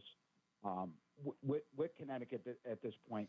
What do you think the motivation is, Michael? What do you think the motivation would be protecting those rule breakers who park in your driveway, so to speak, right? Who do that? What? Because I don't even understand it. It would be one thing if you made a rule that said if somebody broke down in front of your property, you have 24 hours to give that person an opportunity to. But to say that anyone can park anywhere, which again, we're talking about a state that makes a considerable amount of its revenue on parking infractions, has just literally allowed itself to lose money. So hold on for me, Michael. Let me hold on to you now, and I'll get you on the other side of the break. I want to talk a little more about this. Hold on. Let's get another check of the weather and traffic with Jason Catarinas and, of course, Mark Christopher in the BPS Traffic Center. Hey, buddy. All right, Reese, thank you very much. If you're heading into Hartford right now, southbound side of I-91, look for delays approaching exit 33 down to 32, A and B. Northbound 91 moving well, Cromwell through downtown up into Windsor. Westbound 84 tied up East Hartford just after 56 Governor Street out to 45 Flatbush. 84 eastbound slowing just after 44 down to the Bulkley Bridge. 2 westbound tight in East Hartford, exit 4 up to the 84 West merge. 291, 384, that looks good east of the river. If you are traveling on the eastbound side of 84 in Manchester, looks like we've got some slow traffic now as you move between exit 62 and 63 on the eastbound side of 84. Heading down into Middletown, 9 northbound, some slow traffic, Harbor Park up to the Aragoni Bridge. 84 eastbound In Southbury, an accident between exit 14 and 15 involving a dump truck, only one lane getting by. Delays back to exit 8 in Danbury. Behind that, 95 South New Haven, a little slow down by exit 43 in West Haven. Traffic and weather together on the 8th WTIC News Talk 1080. WTIC For the rest of our Tuesday afternoon, the sun continues to come out. It'll be breezy and mild with the high of 53. Mainly clear, colder tonight, the low dropping down to 27. More clouds and sun on Wednesday, a touch cooler still. Might feel a little chilly in the shade at times with the high 49. Cloudy and damp late for Wednesday night, the low down to 36. We'll get a little morning rain Thursday, so make sure you take your umbrella. Otherwise, mainly cloudy, breezy, and warmer for the rest of the day. A high moving up to 68. Still quite mild for us Friday. After a cloudy morning, we'll get some sun and high clouds in the afternoon. The high of 66 to round out the week. Much cooler heading into the weekend, though. Cloudy on Saturday, periods of rain in the afternoon. Damp, raw, and chilly with the high of 46. Periods of rain continue Saturday night. Then Sunday, cloudy and milder. Still a little rain around. The high up to 57. I'm meteorologist Jason Caterina in the WTIC Weather Center. And now, a WTIC news update. 4:30, 51 degrees, partly sunny skies in Hartford. I'm John Silva. State Attorney General William Tong says Connecticut stands to lose $175 million in federal funding he says will make residents sicker, calling it a war on health care by the Trump administration. The administration and HHS Secretary Robert F. Kennedy Jr. named in a suit today filed by 23 states, including Connecticut. The attorney for the woman accused of keeping her stepson captive over 20 years is concerned about a trove of photos and video released this week pertaining to the case. John Colloidis says his client, Kimberly Sullivan, is not guilty of the crimes for which he's accused, including kidnapping and cruelty to persons. East Haven police say they have arrested 29-year-old Angel Marcus Rodriguez. They're charging him with second-degree manslaughter and other offenses in the death of his infant son, who was left alone with another child in a bathtub last October. Man was shot and killed by a Bridgeport police officer Monday night. Police called to a fight on East Main Street. The officers made a felony traffic stop on nearby Kossuth Street, after which a suspect fled a vehicle at that scene. He was later shot by police and died at a local hospital. The state inspector general is investigating. Attorney General Pam Bondi says she has directed federal prosecutors to seek the death penalty against Luigi Mangione, man accused of gunning down United Healthcare CEO Brian Thompson outside a Manhattan hotel last December. On Wall Street, the Dow finished down 11 points today. The Nasdaq picked up 150, and the S&P was up 21. MLB tonight, Red Sox idle. Yanks at the stadium host the D-backs. The Mets continue their series in Miami against the Marlins. NBA, Knicks at the Garden face Philly. NHL, Washington is at Boston, and the Isles are home to Tampa Bay. For these stories and more, go to WTIC.com. I'm John Silva, WTIC 1080 News. Seems everything costs more these days. Gas, groceries, and when's the last time you checked your wireless bill? When it comes to big wireless, if you're staying, you may be overpaying. Switch to Consumer Cellular to get the same fast nationwide coverage without the big wireless bill. Plans start at just $20 a month, and now for a limited time, new customers can get their second month free. Call 1-888-FREEDOM, visit a store near you, or consumercellular.com and start saving today. Plans include $5 credit for autopay and e-billing. Taxes, fees, and other third-party charges will apply. See website for additional details. Hey, Green Gobbler here. So you've got a clogged drain in your bathroom. Water in the sink's overstaying its welcome. You're spitting today's toothpaste on top of yesterday's toothpaste. You hope that it go away. Yeah, clogs don't just go away. I make them go away. I'm Green Gobbler, the only clog dissolver you need. I'm bleach-free, safe for your pipes, and I work. Guaranteed or your money back. Because I never met a clog that was gonna unclog itself. Green Gobbler. Let the gobbler get it. Wesley Financial Group is not a law firm. Hi, I'm Chuck, timeshare cancellation guy and founder of Wesley Financial Group. And I want to set the record straight. I am not an attorney. I've never wanted to be an attorney. And the truth is, I really don't even like attorneys. If I sound like an attorney, I'll apologize. But what I've learned in my 15 years in the timeshare cancellation business is you don't need to be an attorney to get folks out of their timeshare. At Wesley, we've helped over 40,000 families cancel their timeshare, and I want to share with you how we do it. Just give my office a call. I guarantee if we take you as a client, we'll get you out of your timeshare, or you'll pay nothing. Attorneys, this was meant to be funny, so please don't sue me, especially Black River Falls, Wisconsin. Call now. Share Exit Info Kit, 800-483-3030. 800-483-3030. 800-483-3030. You see the February numbers yet? Locked in. No, I didn't. On the Good. radio is on WTIC. They really good. Pretty good. 1080. We're back. It's Reese on the Radio, News Talk 1080 WTIC. Let's go to Michael back in Waterbury real quick. We were talking about this new House bill that's going to prevent people from towing cars in front of your property. So the last point that you were making, Michael, was what? Because I didn't want to cut you off from where you were. What was the last point that you made? Well, I mean, if you listen to what the lawmakers are saying, I think you need to dig a little bit deeper. Okay. Apparently, this bill is being driven by three people out of a housing complex in Hamden, Okay. which all three people had civil protection orders placed against them for harassing the tow operators that were patrolling the complex, removing the unauthorized vehicles. Okay. And so the state lawmakers are listening to a narrative that simply doesn't exist. They're saying that they're trying to protect the most vulnerable, but the problem is these people aren't the most vulnerable. These are the people that are most likely not to follow the rules. Exactly. And then complain once they get towed. And this is nothing more than political theater. If you look on the Transportation Committee website, there's like over 300 letters of opposition to date, and there's 17 letters in favor of this bill. And that's if you count the three letters that somebody decided to file 3 times in duplicate.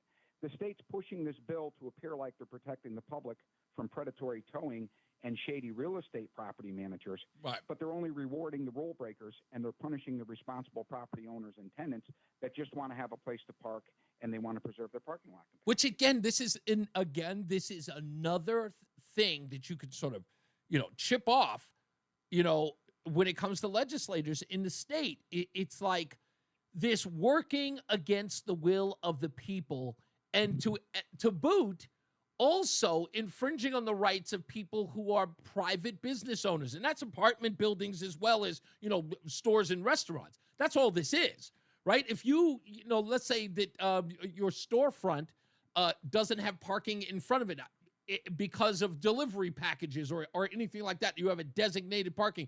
Would this be a violation? Would you be in violation of removing a car that wasn't supposed to be in front of your place of business? And here's another thing. Let me ask you this, Michael, and forget about all that. Let me ask you this, because I asked earlier to Mel, what are the consequences of disobeying and having the car towed anyway? Do we know any of that based on the bill? Oh yeah, they want to make it a misdemeanor charge. Okay. So you'll have to go to court. They'll write you a ticket, a summons, and then you have to go explain to a prosecutor. And just think about how ludicrous this is. They want to expand state control and allow the Department of Motor Vehicles to regulate private property. Right. Something they've never had authority over, and it's an overreach disguised as consumer protection. So if you decide that, Reese is got his place in the condominium and somebody's taken up his space and you want to protect your tenant and have that car towed, you can face criminal charges over this. Yeah, even though it's misdemeanor, that's right. But I think, like what I said to Mel, is I think it's a fair argument. Because if someone is being held against their will, like they can't move their car out or they can't park in a zone, what would they do if this were a person parking in a handicap zone without a handicap placard? It runs right against that. Absolutely everything. This is shifting liability. This bill is going to force property owners and tenants to absorb the burden of abandoned and unauthorized vehicles, and it's going to make them responsible for public nuisances, and it's going to and issues that the state wants to avoid. Yeah. I mean, there's here's the best part, Reese. Real quick. There is literally civil protections in place by statute right now. So by statute, if a property manager or a property owner wrongfully tows your vehicle, you have a statutory right to file an action and challenge that in court. You can't. This You're has right. You're right. Thank you, Michael. I got to go. I got a hard break, but thank you. I appreciate you staying on the line.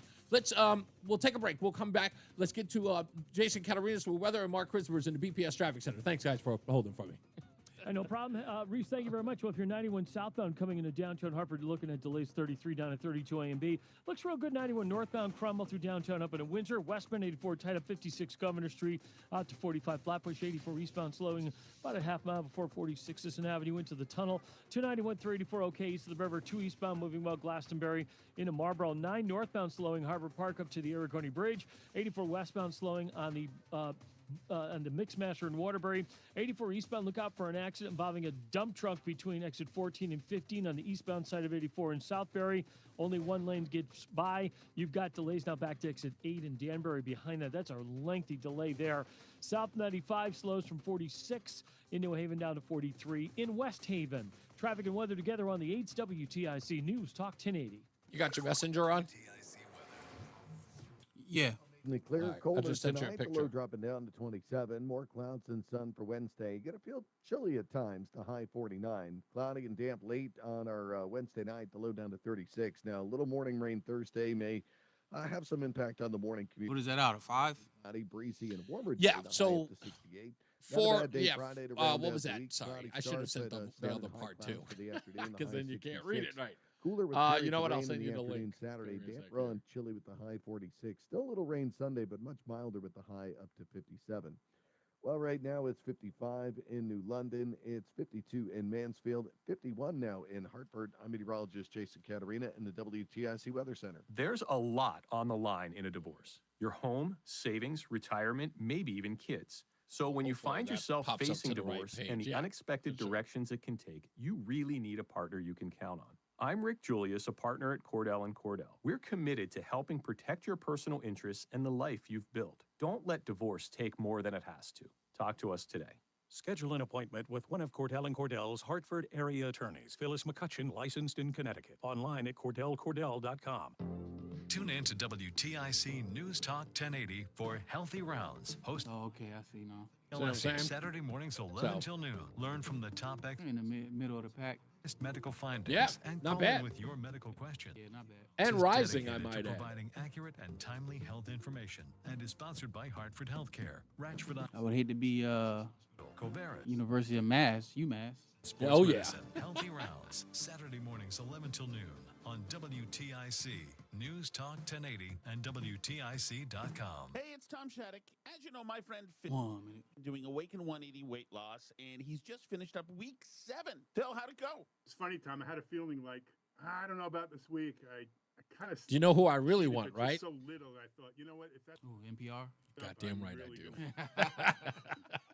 But I ended up losing 2.6. I want them and, bad. Total to date, I'm down 41.2 Dude, if I could pounds, do that 7 on my weeks own today. single-handedly, I'm light on my feet. It's just so much easier just to walk. single-handedly. I think, wow, I lost 40 plus pounds. To just that has to up, just be down so a much peg. better for my Love skeletal it. system. You know, my breathing, everything. It's just it's phenomenal. I'm still really pumped and looking forward to continuing the progress. You know why my friend Phil can have an imperfect week and still lose weight? It's because he's got a coach at Awaken 180 Weight Loss who knows him. And your coach is waiting for you. Call 844-346-18. Here we go. Online at awaken180weightloss.com. The self-proclaimed love child of Rush Limbaugh. They're running a strange program, y'all. Reese on the radio on News Talk 1080 WTIC. Let's do it. Do I look that stupid? Yes, you do. Stupid as can be. This could very well be the stupidest person on the face of the earth. Stupidest thing I read today, folks, comes to you from Long Island. Oh, yeah, that's right. Just south of here, Long Island. Now, I'm going to start this off by saying the dumbest thing, dumbest argument, dumbest debate I've seen was this debate about the Redskins and the Cleveland Indians. And a Native American said to me a couple of months ago, maybe no, even longer, probably a year ago, he said to me, why is it that the white man wants to erase us from history. And I looked at him and I went, what? What do you mean they want to what do you mean they want to erase you from history? Thank you for that. Somebody said my screen is frozen. I don't know what that's about. I'll fix that right now. I said, what do you mean they want to erase you from history? What are you talking about? And he goes, yeah, they want to erase us from history. And I said, nah, I don't think so. And it's like, they just don't want to offend you. They don't want you to be used as a mockery. And he goes, that's not true. And I went, well, how's it not true? And he goes, it's real simple. We have plenty of our images across sports arenas where people have symbolized Native Americans to fight, teamwork, pride. None of these names are made to ostracize us or poke fun at us. The Redskins, the history of the Redskins. It's an actual individual. They have shown reverence for this individual. It was commissioned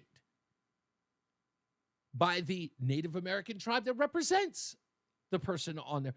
Why do they wish to erase us? And I'm like, okay, you're going to have to explain it to me. He goes, well, if you remove our images from everywhere, no one will even know that we exist. If I was to look at this from every other aspect, the way in which the African-American community talks about how they feel like history books are being taken off the shelves to erase the slavery that they went through in the country. You don't erase those things, that is a form of censorship, a form of whitewashing them. Well, isn't that the same thing happening with the Redskins? Isn't that the same thing happening with the Sentinels? Isn't that the same thing happening with the Indians? And I went, you know what? You're right. That is a very good point. They are removing you. And if people don't know that those individuals existed out of, fear of offending them, soon no one will know that they existed, because while trying to protect them, they just get eliminated, forgotten about. So to hear that the NAACP of Long Island is suing a New York school over the racially problematic Spartans blew my mind. Let me break down this story for you. Again, in Long Island, the NAACP has a problem. The leader of a chapter of the NAACP in Suffolk County, New York, is suing local school districts over a new sports team mascot, which he claims is racially problematic and discriminatory. Brentwood Union Free School District changed the team's name to the Spartans from the Indians after the New York State banned public schools from using Native American mascots. Again, wrongly. They should have never done that. The district took a vote last April to choose a name to replace the Indians and selected the Spartans after an inclusive process that involved input from students, staff, and broader community. This, according to the school superintendent, Wanda Ortiz Rivera, a woman of color, I might add. With that name, how can you get it wrong? The district then superintendent estimated in 2023 that changing the team's name from the Indians would cost more than $400,000. Now the district is set to adopt the Spartans name at the conclusion of the 24-25 school year, after the school board voted unanimously in November to approve the new moniker. However, Mr. William King Moss III, the head of the Inslip Smithtown branch of the NAACP, claims in a new lawsuit that the new name is problematic because the Spartans were a group of white people who enslaved others and did not allow women to serve in the military. I say again, the Spartans were a group of white men who enslaved others and did not allow women to serve in the military. Everybody enslaved everyone. I mean, would you get rid of any Muslim name for a team? because they enslaved people. In fact, they were kind of the originals. They were the OG slave owners, straight OG. Anyway, Moss, who's a former teacher in the Brentwood School District and a father of 2 girls, who are students in the district, filed a lawsuit in the state court earlier this month, claiming that the team's name is a symbol of white supremacy. Is it? Is it? The suit also says that Moss's 2 daughters must not be subjected to a symbol of female exclusion from the military. I would like to ask him from the NAACP, does he have a problem with biological boys playing on teams with his daughters? That would have been my first question. Anybody who ever interviews this guy has got to ask that question. You know, if you're really, really concerned about this, I'd love to hear your views on boys and girls sports. You're concerned about your daughters being on the Spartans team. That's what I would do. I would ask that. Parisian students were reached for comment, Rama says. He alleges that the district and the school board violated the state constitution and the state civil rights and human rights laws when it adopted the Spartans' name. Really? The school board could not possibly believe that this was the best and sound educational choice for all students in the Brentwood community, Moss told Newsday. Not one person in Newsday pushed back on this nonsense. Moss also took issue with the fact that the school chose the winner based on plurality of votes rather than a majority, arguing that it's the worst and the least effective way to decide a winner. What? The name won 2,079 votes out of 9,258 votes cast by students and community members. In other words, there were other choices, and 2,079 votes were the clear majority. I don't understand this. Jason says, every team will end up being the Entertown name here, basketball, football, and baseball team. I know. Is that the stupidest thing? That's exactly what's going to happen. It's like, what are you going to call? What are you going to call a team from now on in order to do it? I mean, I don't know. It sounds ridiculous. It would almost be like saying, you know, the Minnesota Vikings is a racially motivated, because you could probably sue for that now. You could probably sue for that. These people, I mean, it is just, it's stupid, it's ridiculous, and it's a complete joke. It's just sad. It is. Anyway, if you're just joining us, the new book about the presidential race of 2024 is out. Our question of the day is, are you interested in this book? Are you even going to buy the book? Even, you know, look for excerpts of it. Are you interested at this point, or are you just happy that Donald Trump won? I don't know. I'm going to read the book. I've already gone through 3 chapters so far since I picked it up this morning, and roughly I got it online about 8 o'clock and began. It's an audio book. Let me be clear. It's an audio book because it was the quickest way I could get it into my hands without having to go to the bookstore. Because I wanted to get it because I knew it wasn't going to be out until today. So I'm getting as much of it that I possibly can. But this was Jonathan Allen talking about Barack Obama's failure to endorse Kamala Harris. In fact, he went so far as to say, just so you know, he went so far as to say that he didn't want to endorse Kamala Harris. And he was doing everything he could to unseat the endorsement given by Joe Biden. Another note I might add is that many people were led to believe that Joe Biden picked Kamala Harris to throw a wrench in anything related to a primary or an open primary during the convention. It turns out that that's not true either. According to the book, Kamala Harris had to beg Joe Biden to endorse her, to which Joe Biden didn't want to do. He wanted to wait a week or wait a few days so that he could take what they're calling, or as his team is referring to, as a victory lap.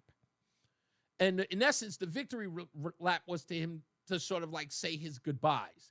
And he didn't believe he was given an opportunity to, that he was immediately asked to drop out and pass the mantle.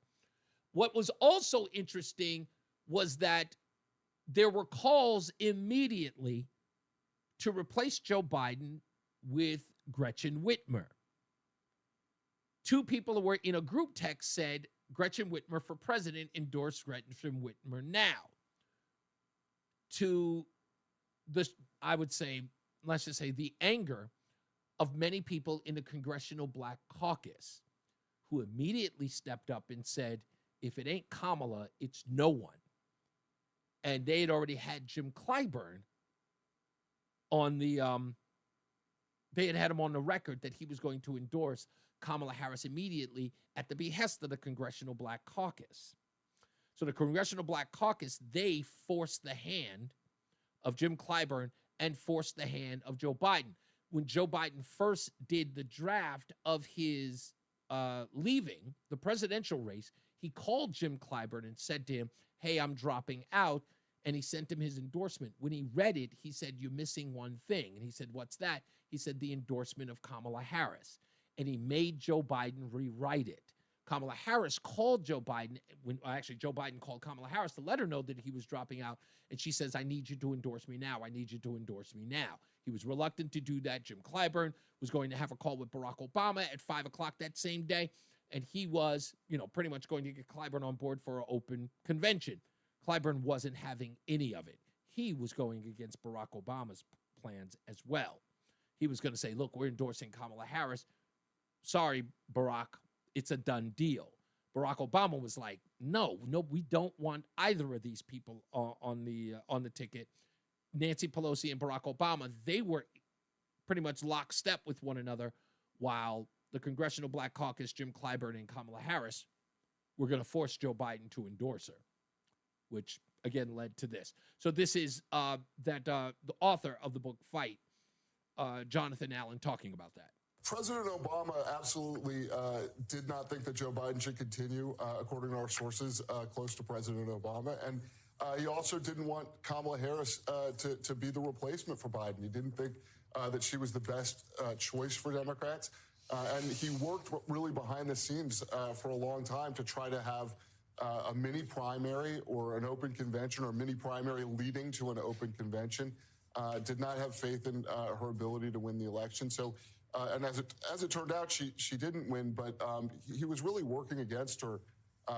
In one moment, he had set up a phone call with Congressman Clyburn from South Carolina on the day that Joe Biden handed off the baton to Kamala Harris. And Obama had set up a call with Clyburn for like 5:30 that afternoon. And Clyburn thought to himself, this guy's going to try to rope me into the open convention thing. I better get my endorsement of Harris out there fast so that this is a short conversation.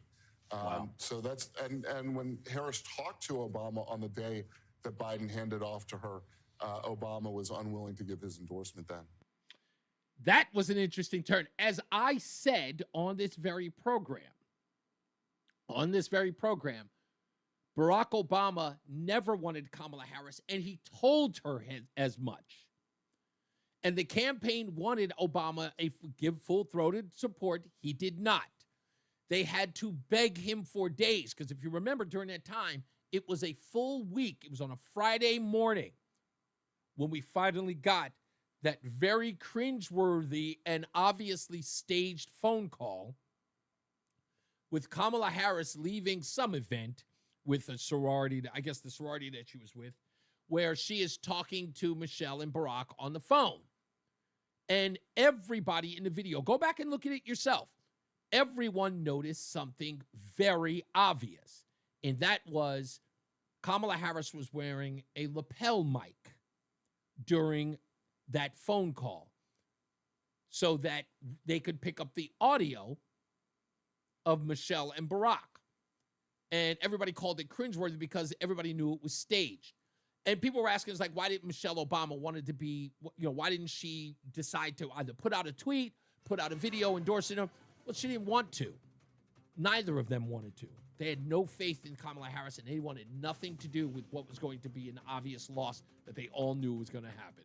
So that's what happened. I'm going to read some more. We'll talk about it during the week, so stand by for that. Let's get another check of the weather and traffic with Jason Catarinas and Mark Christopher is at the BPS Traffic Center. Hey, bud. All right, thank you very much, Reese. Well, if you're heading into downtown Hartford right now, this traffic report being brought to you by Columbia Implant Center in Manchester. And if you're on the eastbound side of 84, you got delays approaching 46th Avenue down to the Bulkley Bridge. Westbound 84 is slowing. Bulkley out to exit 45 Flatbush Avenue. Southbound 91 You've got delays approaching 33 down to 32 INB. Northbound 91 moving while Cromwell through downtown up into Windsor. 291 eastbound's a little slow. I-91 over to the Bissell Bridge. 2 eastbound okay, Glastonbury to Marlboro. 9 northbound slowing Harbor Park up to the Aragoni Bridge. Again, some tight traffic in Berlin from exit 32 up to 34 in New Britain. If you're heading on the eastbound side of I-84, that earlier dump truck accident looks like that's been cleared in Southbury between exit 14 and 15. Right now, though, looking at the delays from by exit 5 in Danbury and again from exit 8 in Danbury out to exit 11 in Newtown. If you're southbound 95, delays 46 down to 43 in West Haven. Northbound 91, we have a crash between exit 6 and 8 in North Haven. The 2 right lanes are blocked. Stay left. Delays back to I-95 behind that.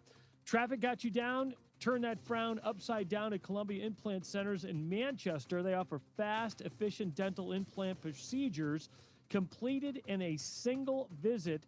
Open 7 days a week for your convenience. Don't wait. Visit ColumbiaImplantCenter.com. I'm Mark Christopher. Traffic and weather together on the 8's WTIC News Talk 1080.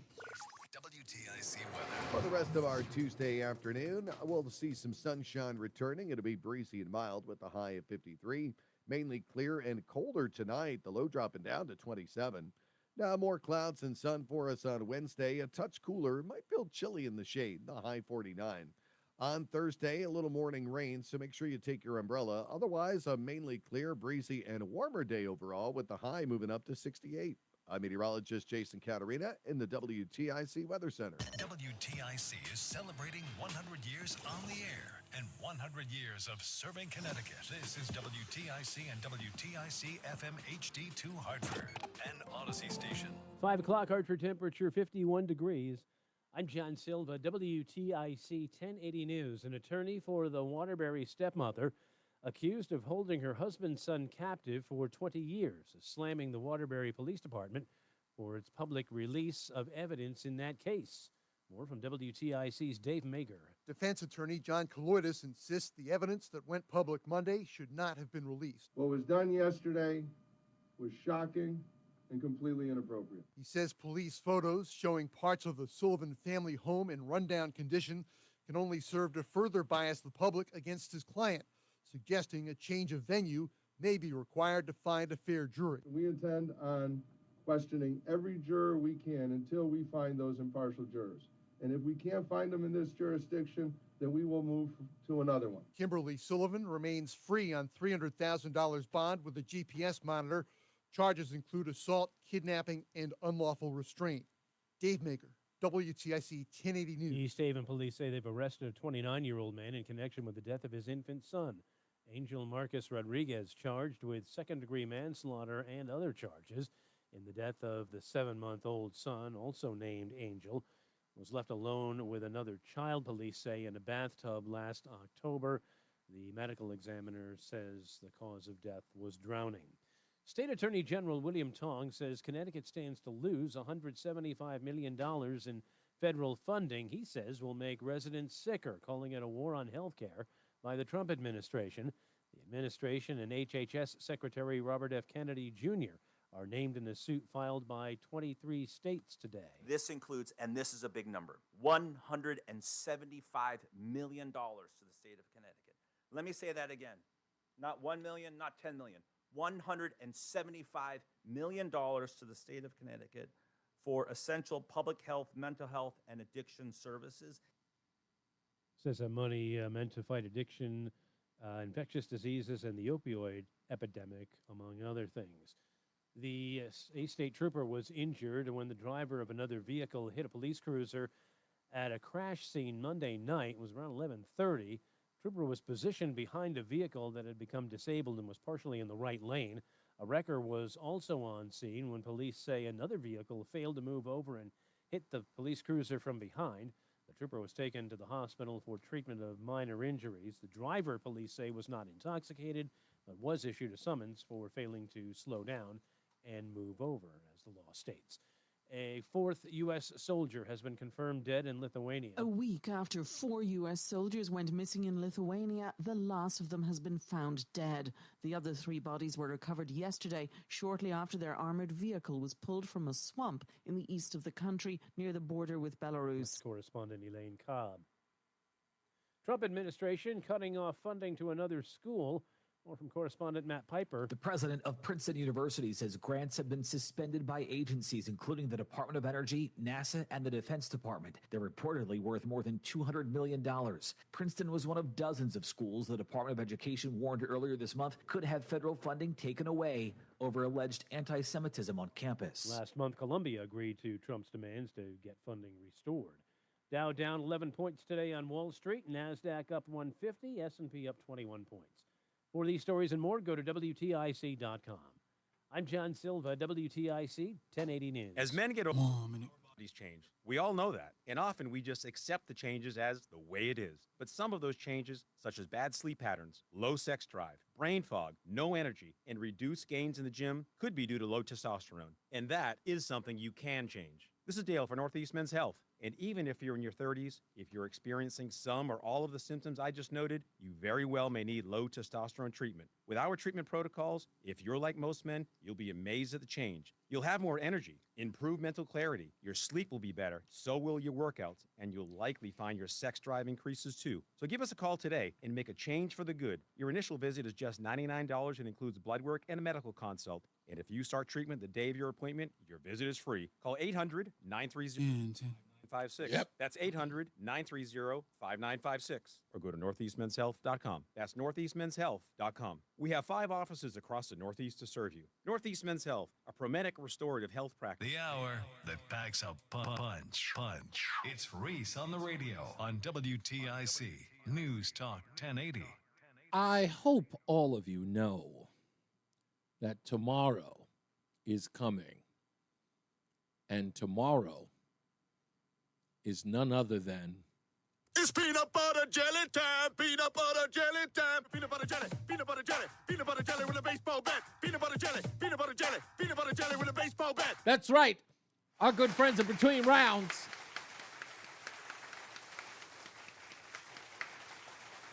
Tomorrow starts the, of course, the National Peanut Butter and Jelly Day on April 2nd.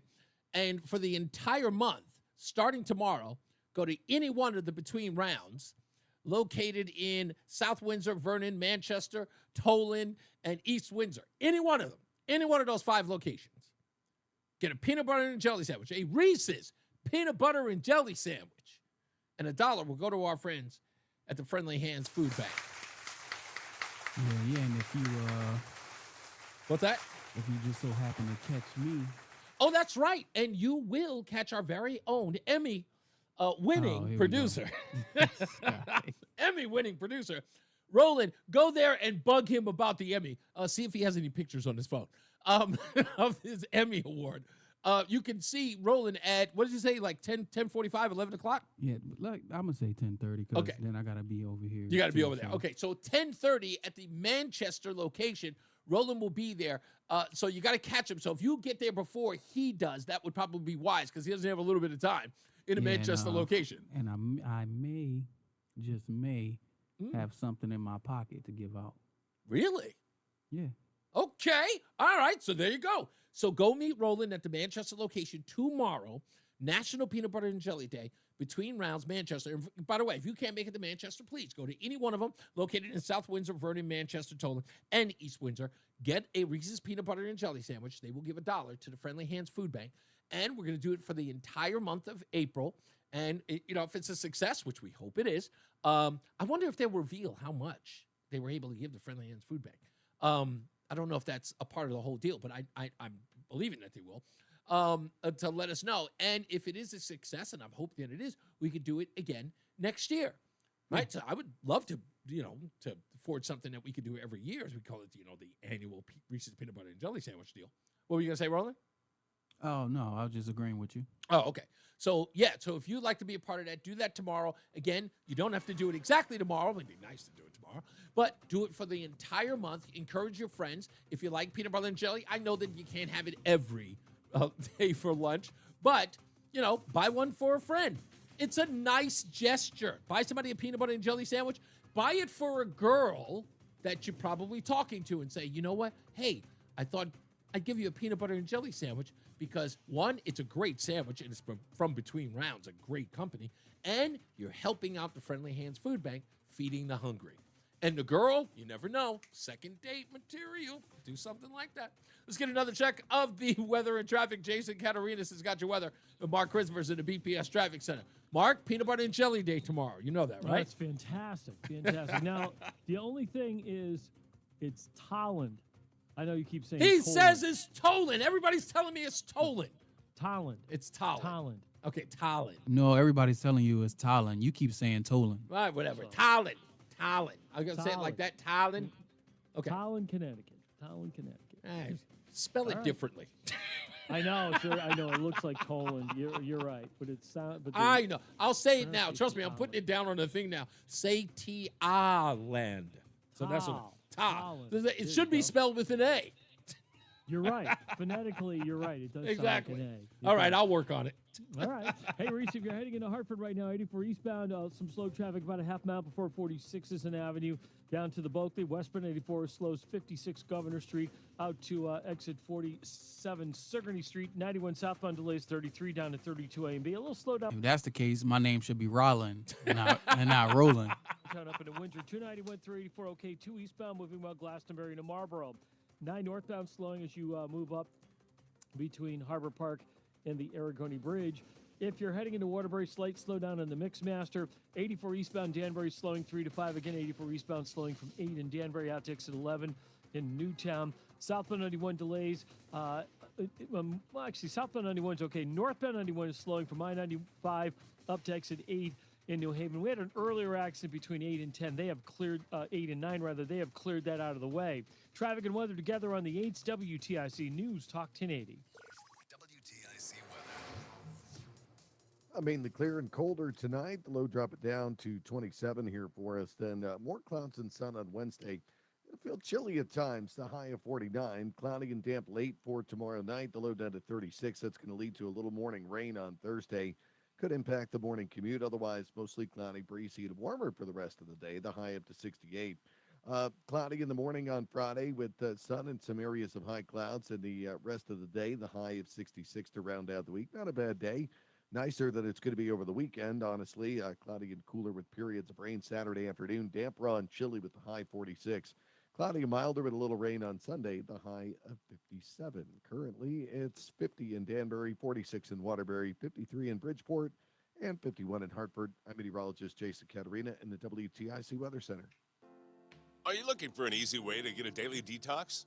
Active Liver is the easy way to get a daily detox to keep you healthy and feeling your best. You can find Active Liver in the vitamin aisle at your local CVS or online at Amazon or NewNordicUSA.com. I'm elder law attorney Haley Allaire. Our greatest reward is happy clients telling us that they're very thankful for our help. Hi, I'm Kate from Farmington. When I called Allaire Elder Law, I didn't know exactly what I was looking for, but I knew I needed help. Allaire Elder Law helped me find my way.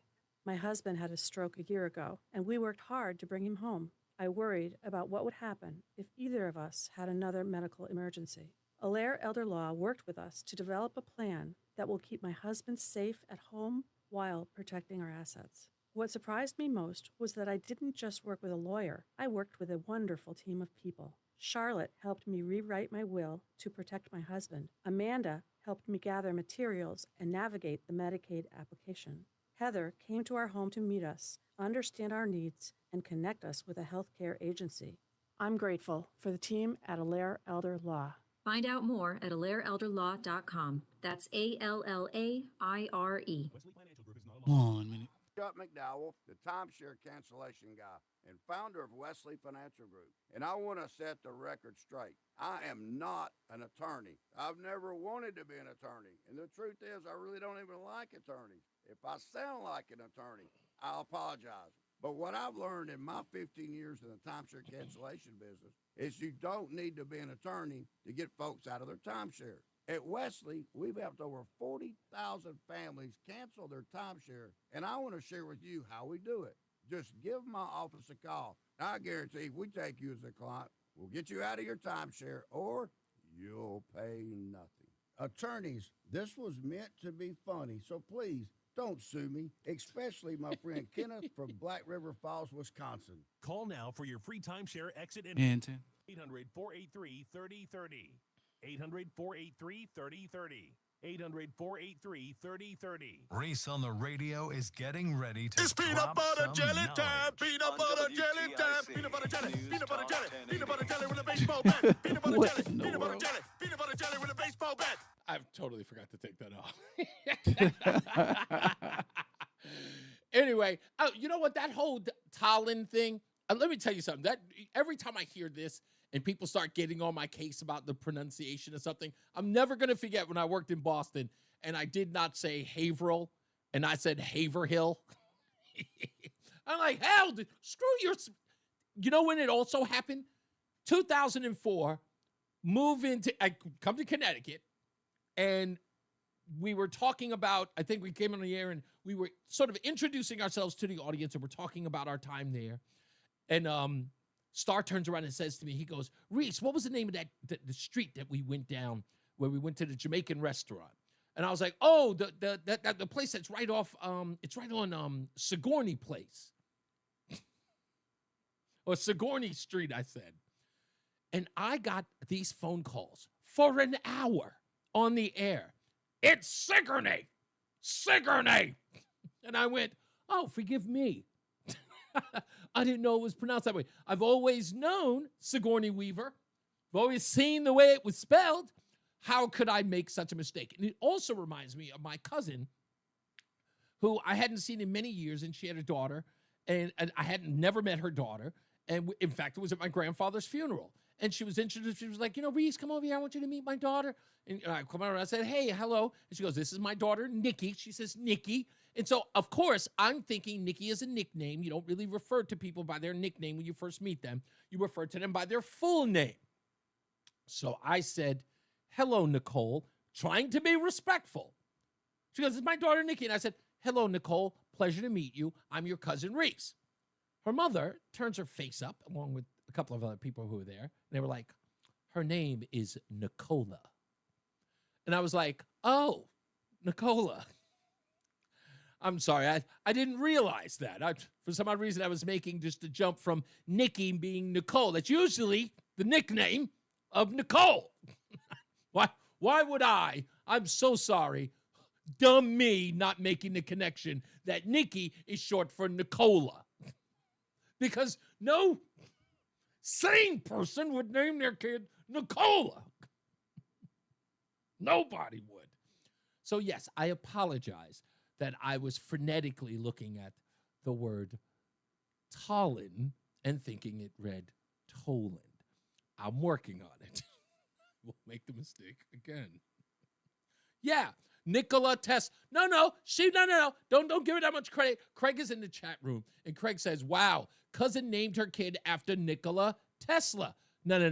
Not that bright. She's not that bright. Not that bright. Trust me, don't give her more credit than she deserves, okay? I didn't even say what the cousin's name was. The cousin's name was Nathrina. I'm not kidding. Let's go to the phones. 860-522-WTIC. Bonnie is in Anniston. Bonnie? Amston. Yep, I'm I'm sorry. here. I didn't even read that. The Amston. That's right. I do see it there. Amston. Hi, Bonnie. How are you? I'm good. How are you? I'm all right. What do you got for me? Reese, I got three things I just wanted to kind of air. Okay. The first being, and don't kill me, why don't we put tolls on our roads with an exemption for anybody who's driving a Connecticut car? I am tired of fighting the out-of-state idiots who come through. Second thing, why do people not pay Social Security, Medicare, et cetera, tax on everything they make? They only want to tax people up to like $160,000 or $170,000. After that, it's free. Third thing, Wait, you mean below that or above that? I would like to know, only people below that pay Oh, Social Security. really? Everybody above it doesn't. Oh, no. That's a no. Oh, yes. No, it's a yes. So that's the way they get you. But yeah, and Social Security is going bankrupt. Well, maybe if they extended the people who could afford a little more out of their check, it wouldn't. Good point. Third thing. Yes, ma'am. I work for I work for a real estate company. Okay. My boss is always looking for ways to help the community and make money. Sure. She has developed several homes or houses, and she sponsors co-living, which means everybody has their own bedroom and they share the common areas. Ah, okay. So most of our people who do this pay between $600 and $1,000 a month. Okay. It has to be pretty much a single person because you don't want a family in a single room. Of course. I just want to throw it out there because nobody wants this in their community, but it's such a perfect thing for people who can't afford a studio, right, which goes for a lot more than that, or a one-bedroom, whatever. Provides them with community and safety. Let me ask you this: in your boss's situation with, and we call it communal housing, or we call them SROs, is another word we use, a single room occupancy. They used to call it boarding houses. Yes, they used to call that too. Yeah. So single room occupancies where, maybe about 4 people live in the house. They have their own room in a common area. People use the refrigerator, use the cooking and all that stuff. Once they get to know each other, it's very, communal. Like many people sort of have extended families inside these homes. Only reason why I know this is because I lived in one in the Bronx when my first divorce in my 20s. I'm very familiar with this. So in doing that, do they make these restrictions that say that she has to operate like it's an apartment, or does she have to go through other obstacles? Do you know? Other obstacles, and the communities are not particularly happy about it. Right. We're in the process of renovating a former doctor's office that was abandoned, and we wanted to make the whole thing one unit, and they're making us make it into 2. And calling it 2-family. Okay. So there's a lot of regulations that she has to sort of jump over. Yeah, and they're making it as difficult as possible. All kinds of crazy codes that don't really apply to anything else. Can I ask in the unit? Don't want it. Let me ask you, in the unit that she does have these single room occupancies in. If you could disclose, like, are these the demographics of people who are workers or on the dole, to put it delicately? We have we're in Willimantic, where our office is located on the floor on which we are in the second story of a building that is an older building. Okay. And our office is on there, and we have some of these units there. The people who live there range from a woman who is a grad student, to a woman who works full-time, to a man who is on disability and works part-time, and to 2 retired people. Okay. Now we have another house that we house people who are, one of them is working, and one woman is on disability. She's handicapped severely, and the rest work.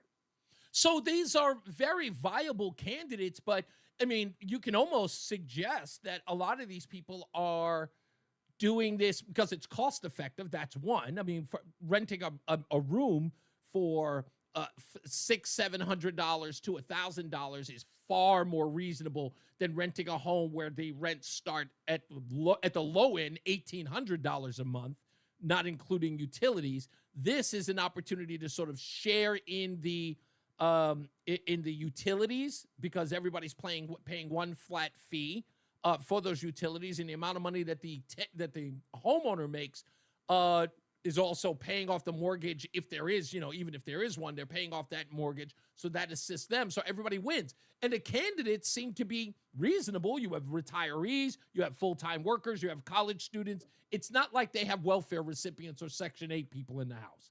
That's not to to disrespect those folks. I'm just saying that these tenants seem like tenants that anybody would want. Yes. Yes. That's the sad part about it. And it works so well. And the other sad part is we have looked at, this is not a cheap undertaking, the renovation to provide, there will be an additional 12 units in this doctor's office. It's all on one floor, so it's handicap accessible. It's just a beautiful facility. It has a beautiful yard around it so people can sit out, blah, blah, blah. Oh, that sounds great. Oh, it is. It's a gorgeous spot. And the sad part is because she is for profit, there is no money for her. None. Right. No low-cost loans, nothing. Nobody wants to even talk to her. They all go, oh, yeah, we think it's great, but there's no funding at all. Incidentally, there are several nonprofits in our area who had similar situations, and they're all going bankrupt because they don't know how to do it. Yeah. She's a proven, and she's a young woman. She's in her mid-40s. She is a proven landlord. But remember what she's doing here, Bonnie, I'm sorry. Remember what she's doing here. First of all, every one of her candidates are viable, right? Every one of her candidates are working, people who have a definitive income stream and are probably very responsible tenants. That's without a doubt. They understand that, first of all, this is downsizing for a lot of people, especially if they're young. If they're older, this is cost effective for them if they have a retirement or any of those things. So every one of her candidates are people who are responsible, probably taxpayer, law-abiding citizens, right? So they're the perfect candidate. Where you're looking at the not-for-profit groups, who are they putting as tenants in those locations? People who are usually wayward, people who don't stay in one place, or a lot of turnover in those places. One, because either they can't afford the rent, but they're on either the government dole. If they miss one of those face-to-face, or they don't meet a certain criteria, they don't have the money to pay, which again leaves those places without the funding or the resources to constantly, they always going back to the state asking for more and more money because they can't rely on the tenants that they have because they are unreliable. That's why those things fail. Well, in any case, I think it's a really, I don't know, I think it's a wonderful solution. I've seen it work. I've seen people who are, they fight. Of course, they're like a family. They squabble occasionally, naturally. Yeah, but that's nothing. And that's nothing. You should tell. Everybody pays their rent. Here's what you should, exactly. That's the most important part. They pay their rent. But here's what you should do. Tell your boss, and if they listen to the show, I totally endorse this. Tell your boss that, look, do not rely on Connecticut. Obviously, Connecticut is in a situation where they would sooner put an obstacle in front of her than support her in her efforts to get, to have low-income housing.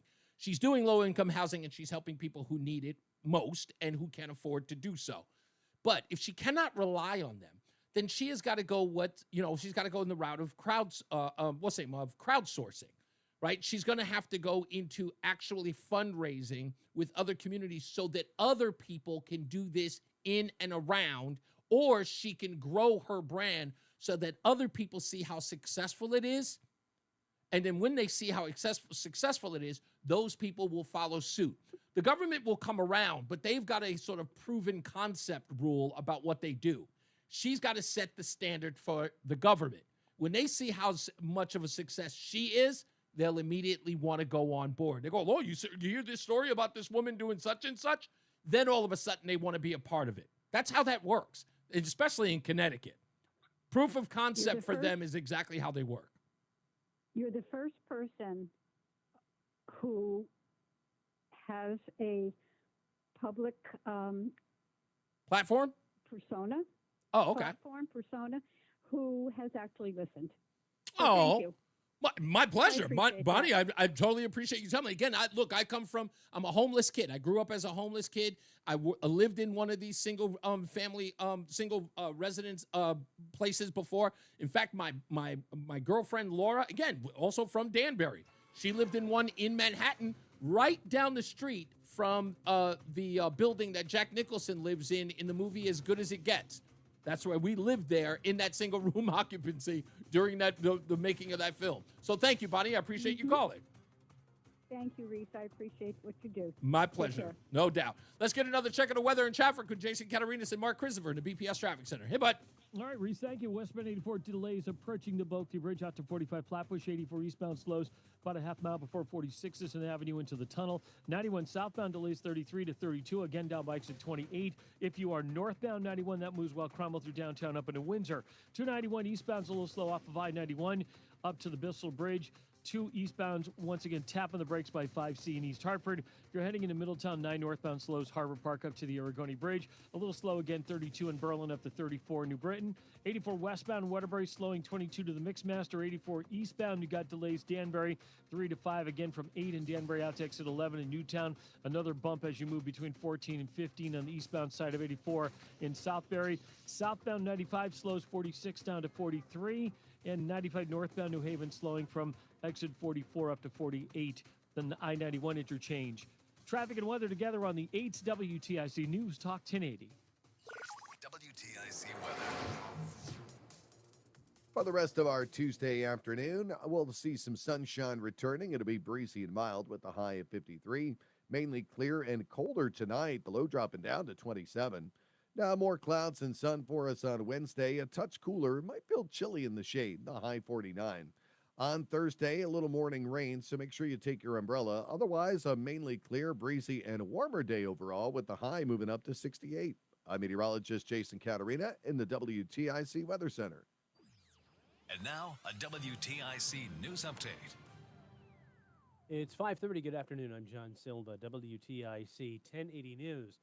A coalition of state attorneys general, including Connecticut's William Tong, have filed suit against the Trump administration over its decision to cut $11 billion in federal funding that could go toward health COVID-19 initiatives and various public health projects across the state.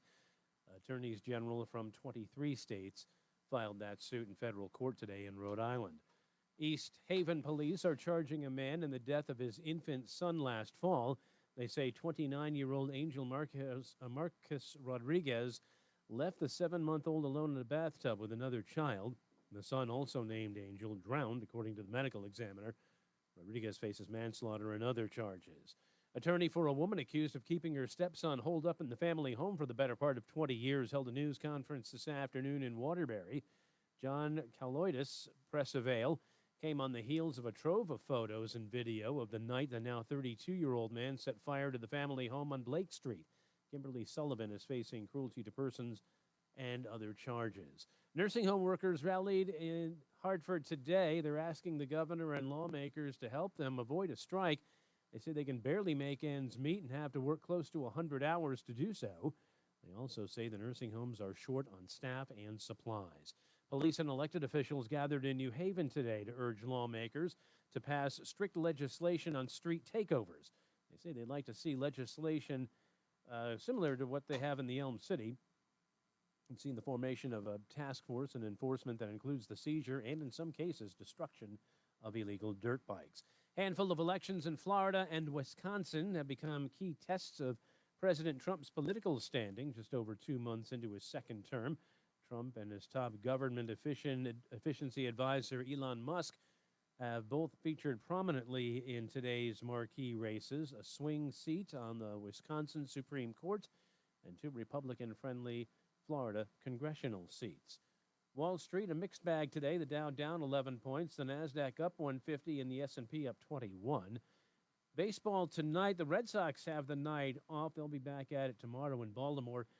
Game here at WTIC. That is a 6:35 start.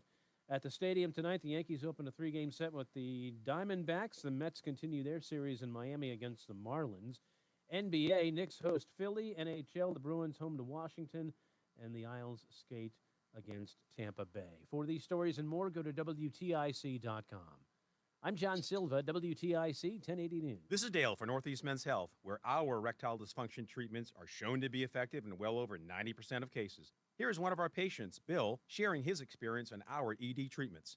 My name's Bill, and I'm a patient at Northeast Men's Health. I suffered with ED for a couple of years, and I wasn't satisfied with my intimate life with my wife. If you have a problem, find a solution. If you have ED, seek out Northeast Men's Health. Go there. You've got nothing to lose. I am having good sex, but it's not just about the sex. Colors are brighter. My mood was brighter. I had more passion for everything in my life, not just sex, everything.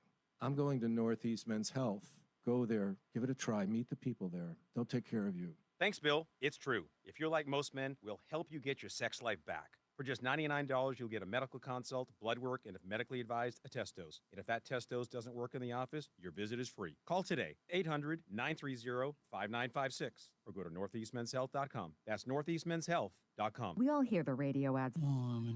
They tell you to be afraid, to be scared, and they try to frighten you into calling. I'm not here to do that. Tax Relief Advocates is different. TRA is here to tell you that if you owe money to the IRS, whether it's $5,000, $50,000, or $500,000, we have a solution. It doesn't matter if you're sitting in your car, at work, or with your kids. No matter where you are, call now. 800-575-6481. Don't lose hope. TRA can eliminate or reduce what you owe to the IRS. Generous programs are now available that can give you a fresh start. Our passion is taxes and helping individuals fix their IRS problems. We have over 1,000 5-star reviews on Google and an A+ with the Better Business Bureau. You don't need to be afraid of the IRS any longer. End your tax nightmare today by visiting us online at tra.com. Call 800-575-6481. That's 800-575-6481.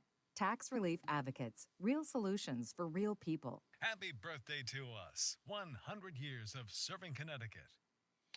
We're back. It's Reese on the Radio. We'll get to weather and traffic in a second, but I want to address this thing in the whole, kidnapping case in Waterbury. I can't even call it kidnapping. What do you call it? I guess they're calling it kidnapping. Waterbury cases. If you've seen the photos, the first thing that you can say is, oh my God, that is disgusting. And I can understand how Sullivan's lawyer is upset about this because, again, it's being tried in a court of public opinion. But look, I'm sorry. Everybody has the right to know what happened here. It is a public interest story because there were so many things that led up to this. And will it prejudice a jury to some degree? Look, I'm not denying that. Again, every defendant has a right to a fair trial. But let's be honest. At trial, how are you going to spin these photos? If no one had known, and these photographs had never seen the light of day and only made it into a trial, what kind of prejudice do you think it would? I mean, would you have called it? No, absolutely not. What about these photos would have changed anybody's minds inside the courtroom or a jury for that matter? Somebody's got to explain to me how a defense attorney says, yeah, you know what, this looks bad. But the kid was living, he was in a perfect, he was perfectly well kept and cared for. He's clearly going to be a witness in this trial. There's going to be photographic evidence that is going to be presented at trial at the time that the boy was pulled out of the home, that he set ablaze. The trial, they're going to see a 32-year-old man at 68 pounds. Now, again, I get the argument. They're screaming and hollering about it, saying that this is going to prejudice a jury. The evidence that people are seeing now, if you notice, and look, the attorney needs to think about this, okay? Counselor, listen to me. The thing that you need to be saying is nothing. Outside of those photographs are false, because that's the only thing you should say. Are the photographs false? Are the photographs in any way doctored?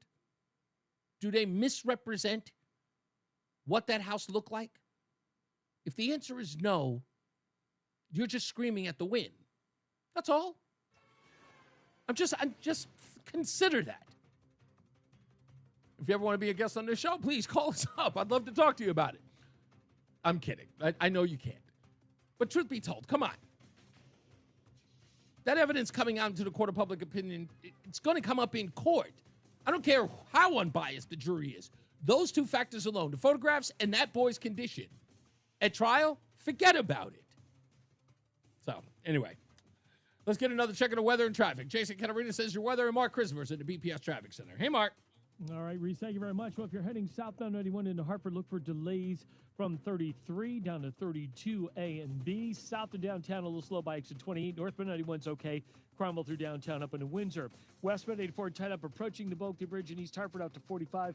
Flatbush Avenue, 84 eastbound slows, 44 Prospect Oakwood into the downtown tunnel. 291 through 84, that looks okay east of the river. 2 eastbound moving well. Glastonbury into East Hartford. In Glastonbury right now, Route 83 is shut down at Cedar Ridge Terrace because of a crash involving a car and a utility pole with wires down there. So look out for that. Once again, Route 83 shut down in Glastonbury at Cedar Ridge Terrace.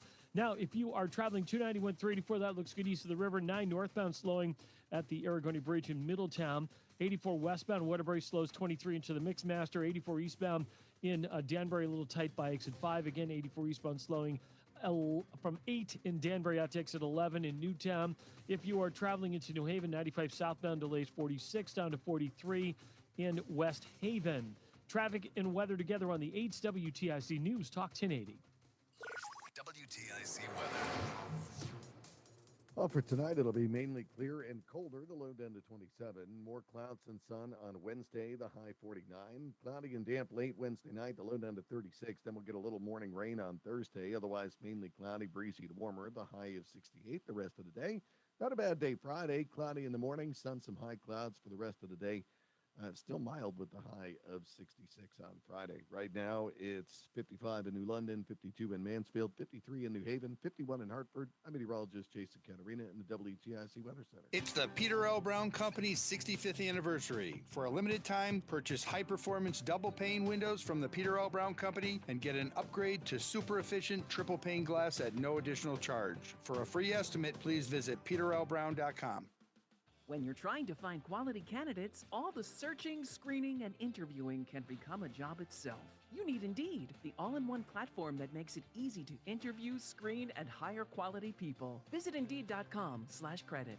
Hey, it's Tom Shattuck. As you know, my friend Phil has been doing Awaken 180 weight loss, and he's just finished up week 7. Phil, how'd it go? It's funny, Tom. I had a feeling like, I don't know about this week. I kind of cheated, but just so little. I thought, you know what? If that's enough to screw things up, I'm really going to have to get back on the wagon.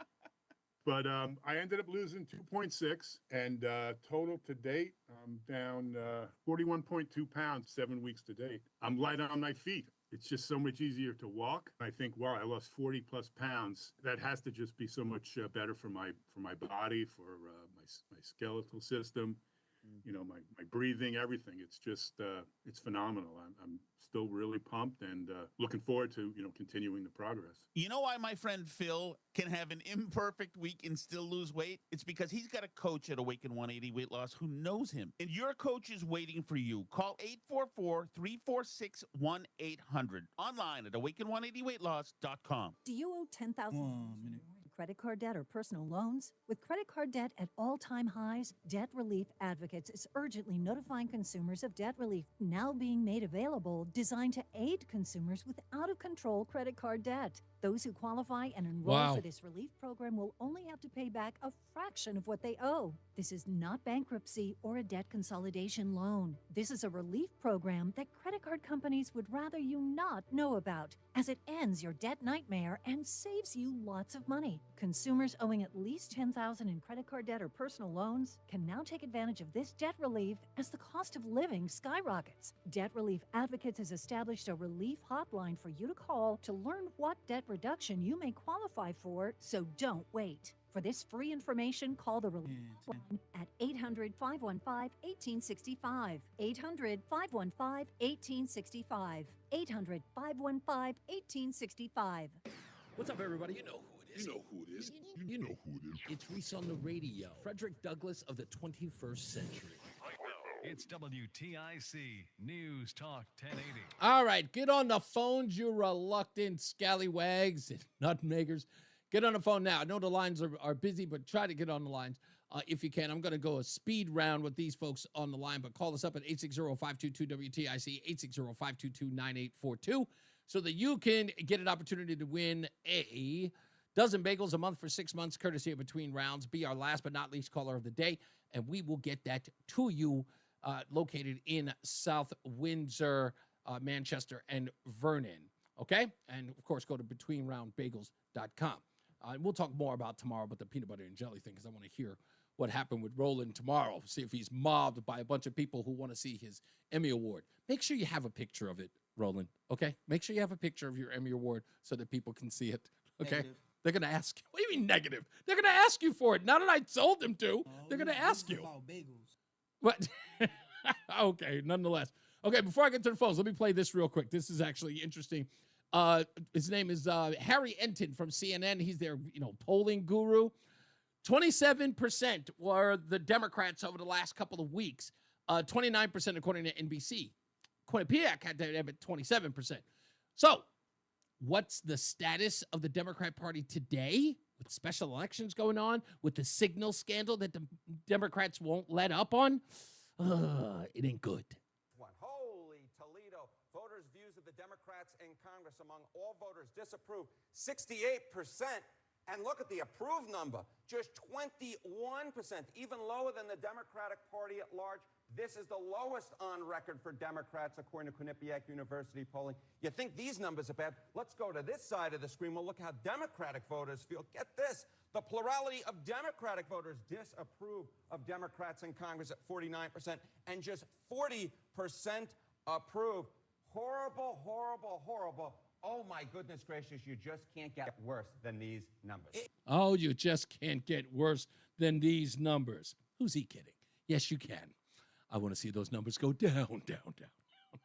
I want to see teens. I want to see teens. That's what I want to see. That's what I want to see. I want to see high school graduate numbers.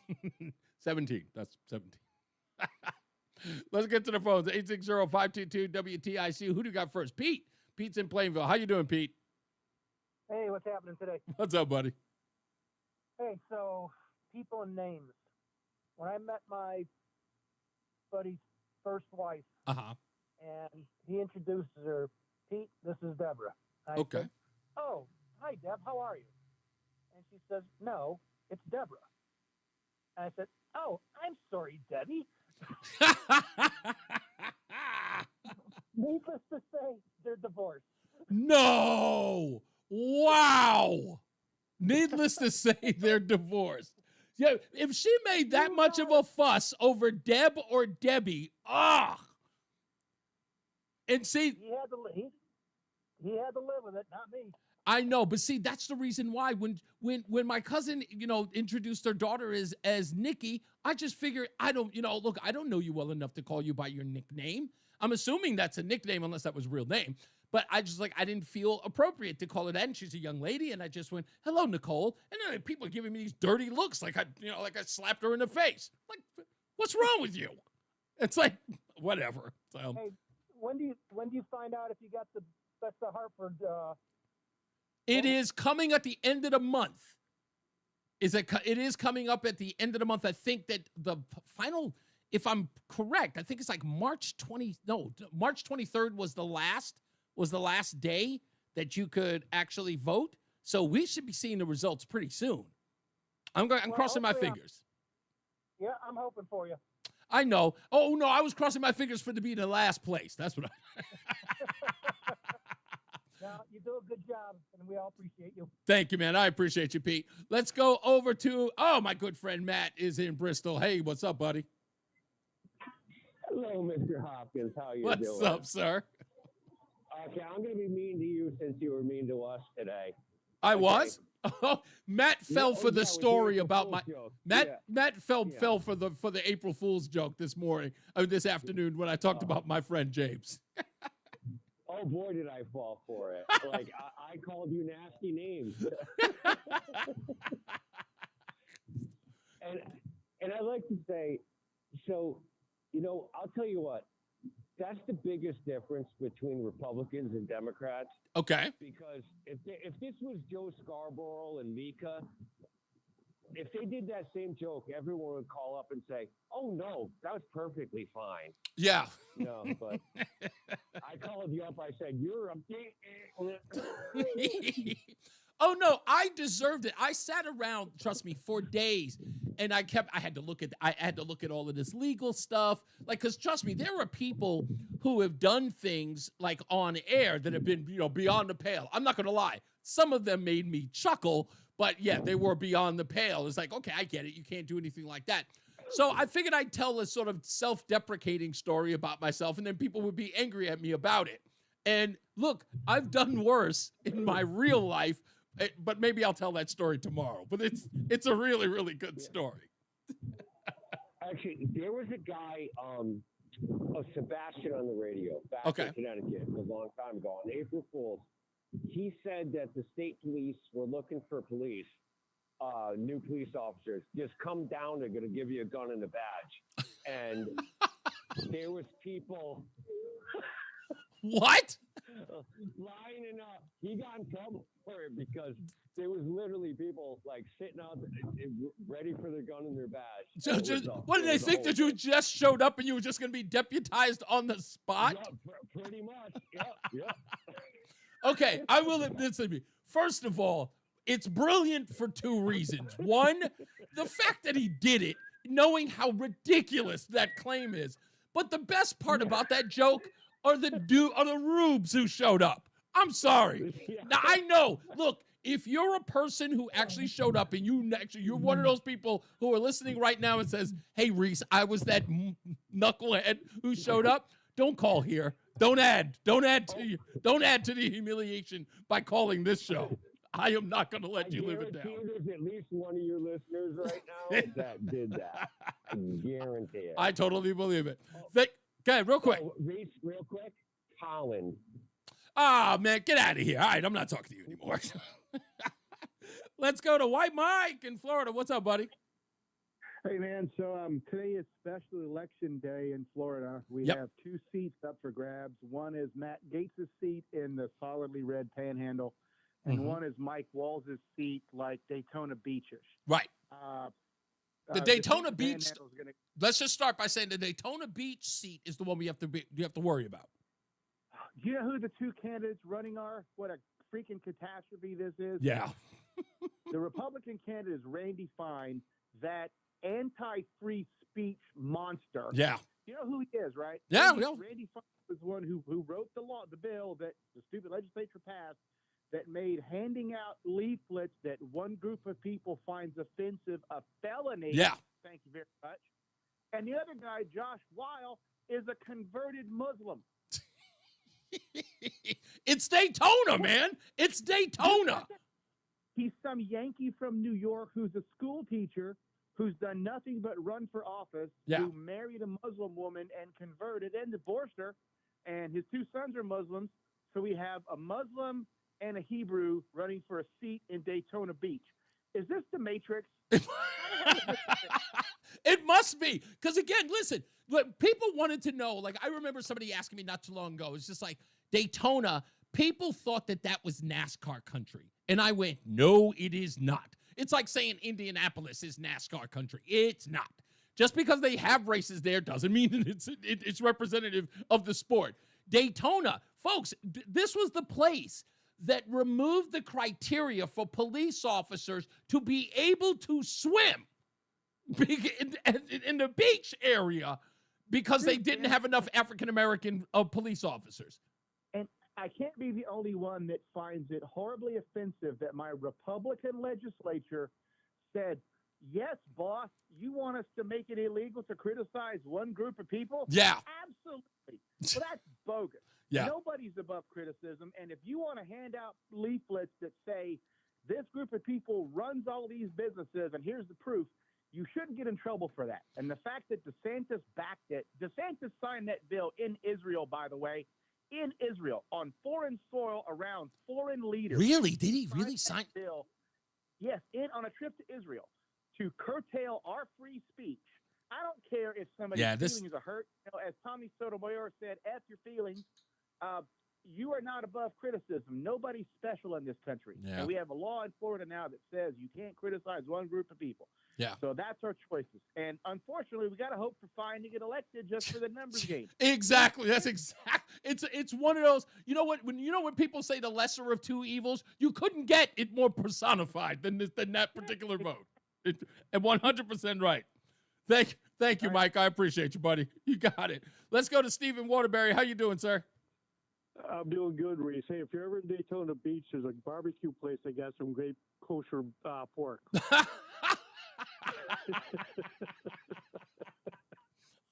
I'll be sure to try it out. I got share two great practical jokes for April Fools. One, I remember this from years ago. Somebody saved up. You know how you have a 3-hole punch? Yeah. Yeah, and you get all those papers and stuff. Yeah. So they saved up a bunch of them, put in somebody's umbrella. Oh, that's great. The other one was just as clever. They saved a Wall Street Journal front page from the year before, and they put it on the person's new newspaper for the day. Uh-huh. So you know how where you're reading the newspaper, it says go to page 10 or whatever, continue the story? Yeah. So they removed it? But there was, what's that? They removed page 10? No. They had, it was two different papers. One was the front page from a year before. Oh, okay. So yeah. That's actually kind of brilliant. I like that idea because you wouldn't even know it was. That's a joke that you would never, ever be able to figure out. You would lose it looking at that for a long time. That is what I call the long joke.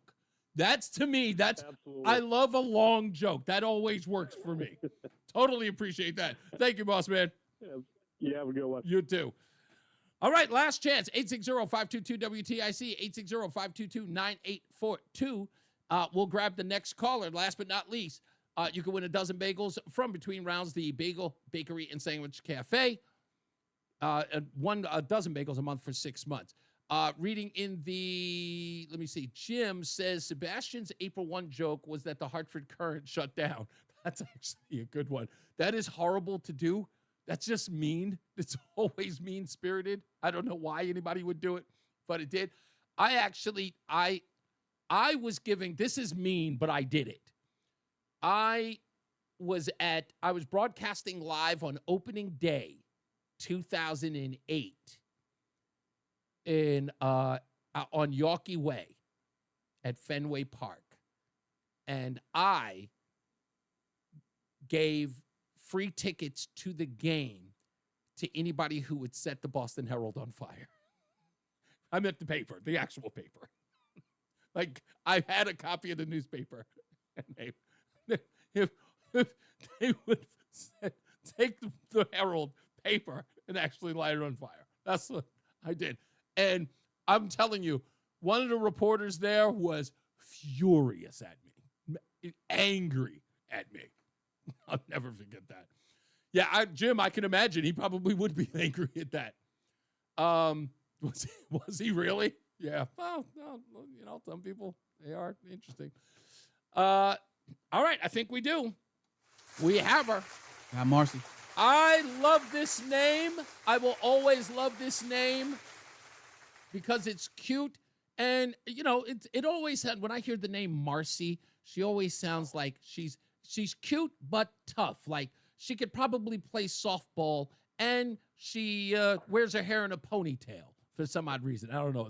It's my own little view of Marcy. Marcy's in Bristol. How are you, Marcy? I'm good, and how are you, Reed? I'm great. Do you play any softball by any chance, or are you athletic? Well, with my grandchildren. Your grandchildren? Yes, and we play basketball, we play bocce, we play all sorts of things in our yard. Marcy, you had me at bocce. You had me at bocce. Love that game. Badminton, we do all of that. We have all those games that we play, and frisbee and dogs and whatever. But do you have a lot of grandchildren, Marcy? Only 4. Only 4? That's a lot. But they range from 6 to 21. Oh, okay. So how many of the younger ones are there, like before preteens? But there's 2, but Okay. no, 3, but they all always come to Grandma's house. That's good. Hey, you know what? Grandma is a place of solace. That's where you go when you want to get away from mom and dad. Grandma's always going to be there to take care of you. Well, congratulations, Marcy. I appreciate you calling. You've won a dozen bagels a month for 6 months, courtesy of Between Rounds. We'll put you on hold so Roland can get all your information. As I always say, radio is free, so we thank you for paying attention. Remember to keep JC in your hearts and in your minds. Sean Patrick, we love you and we miss you. Remember that panic is not planning, so plan your work and work your plan. Me, I'm Reese On The Radio. You have a good night, pleasant tomorrow. We'll see you back here next time at 3 p.m. Jason Catarinas has got your weather, and Mark Christopher's getting you home in the BPS Traffic Center. Good night, buddy. All right, Reese, thank you. 84 eastbound coming into Hartford, just a little slow now. 46 Eastern Avenue to the Bulkley, West. All right, good sir. The Bulkley. All right. It's an interview that just went on. Elon Musk was on the 5, and I know he was talking to Jessica Tarlow, so I got to get that. Cromwell up. Okay. All right. Work never stops. Yeah, I know. Okay. Hey, listen, if you can get pictures tomorrow, get them. Yeah, I will. Okay. All right. I'm wear my jacket and all that. Oh, good. Yeah, that's what I'm talking about. Perfect. All right. Yeah, I'll see you then. All right. I'll let you tomorrow. Enjoy your night, man. Thank you, man. You too. In Danbury, 84 eastbound from 8 up to 11. All right, folks. Thank you so much. God bless you, Polly. Blah, blah, blah. What are we going to do here? Okay, nothing. Tomorrow, more news, more views. We can do that then. Beware Elon, Reese. I'm not there yet, Polly. I'm just going to give him an opportunity. I want to hear what the interview looked like. I heard it was pretty intense with Jessica Tarlow, so I'm going to watch it. I've literally got the TV on in my studio. So we play that. Then the one thing I'm going to do is I'm going to kill this fly that's been driving me nuts inside the studio. I'm going to murder him. I hate flies. All right, you guys be good. Be good to each other. I'll see you tomorrow.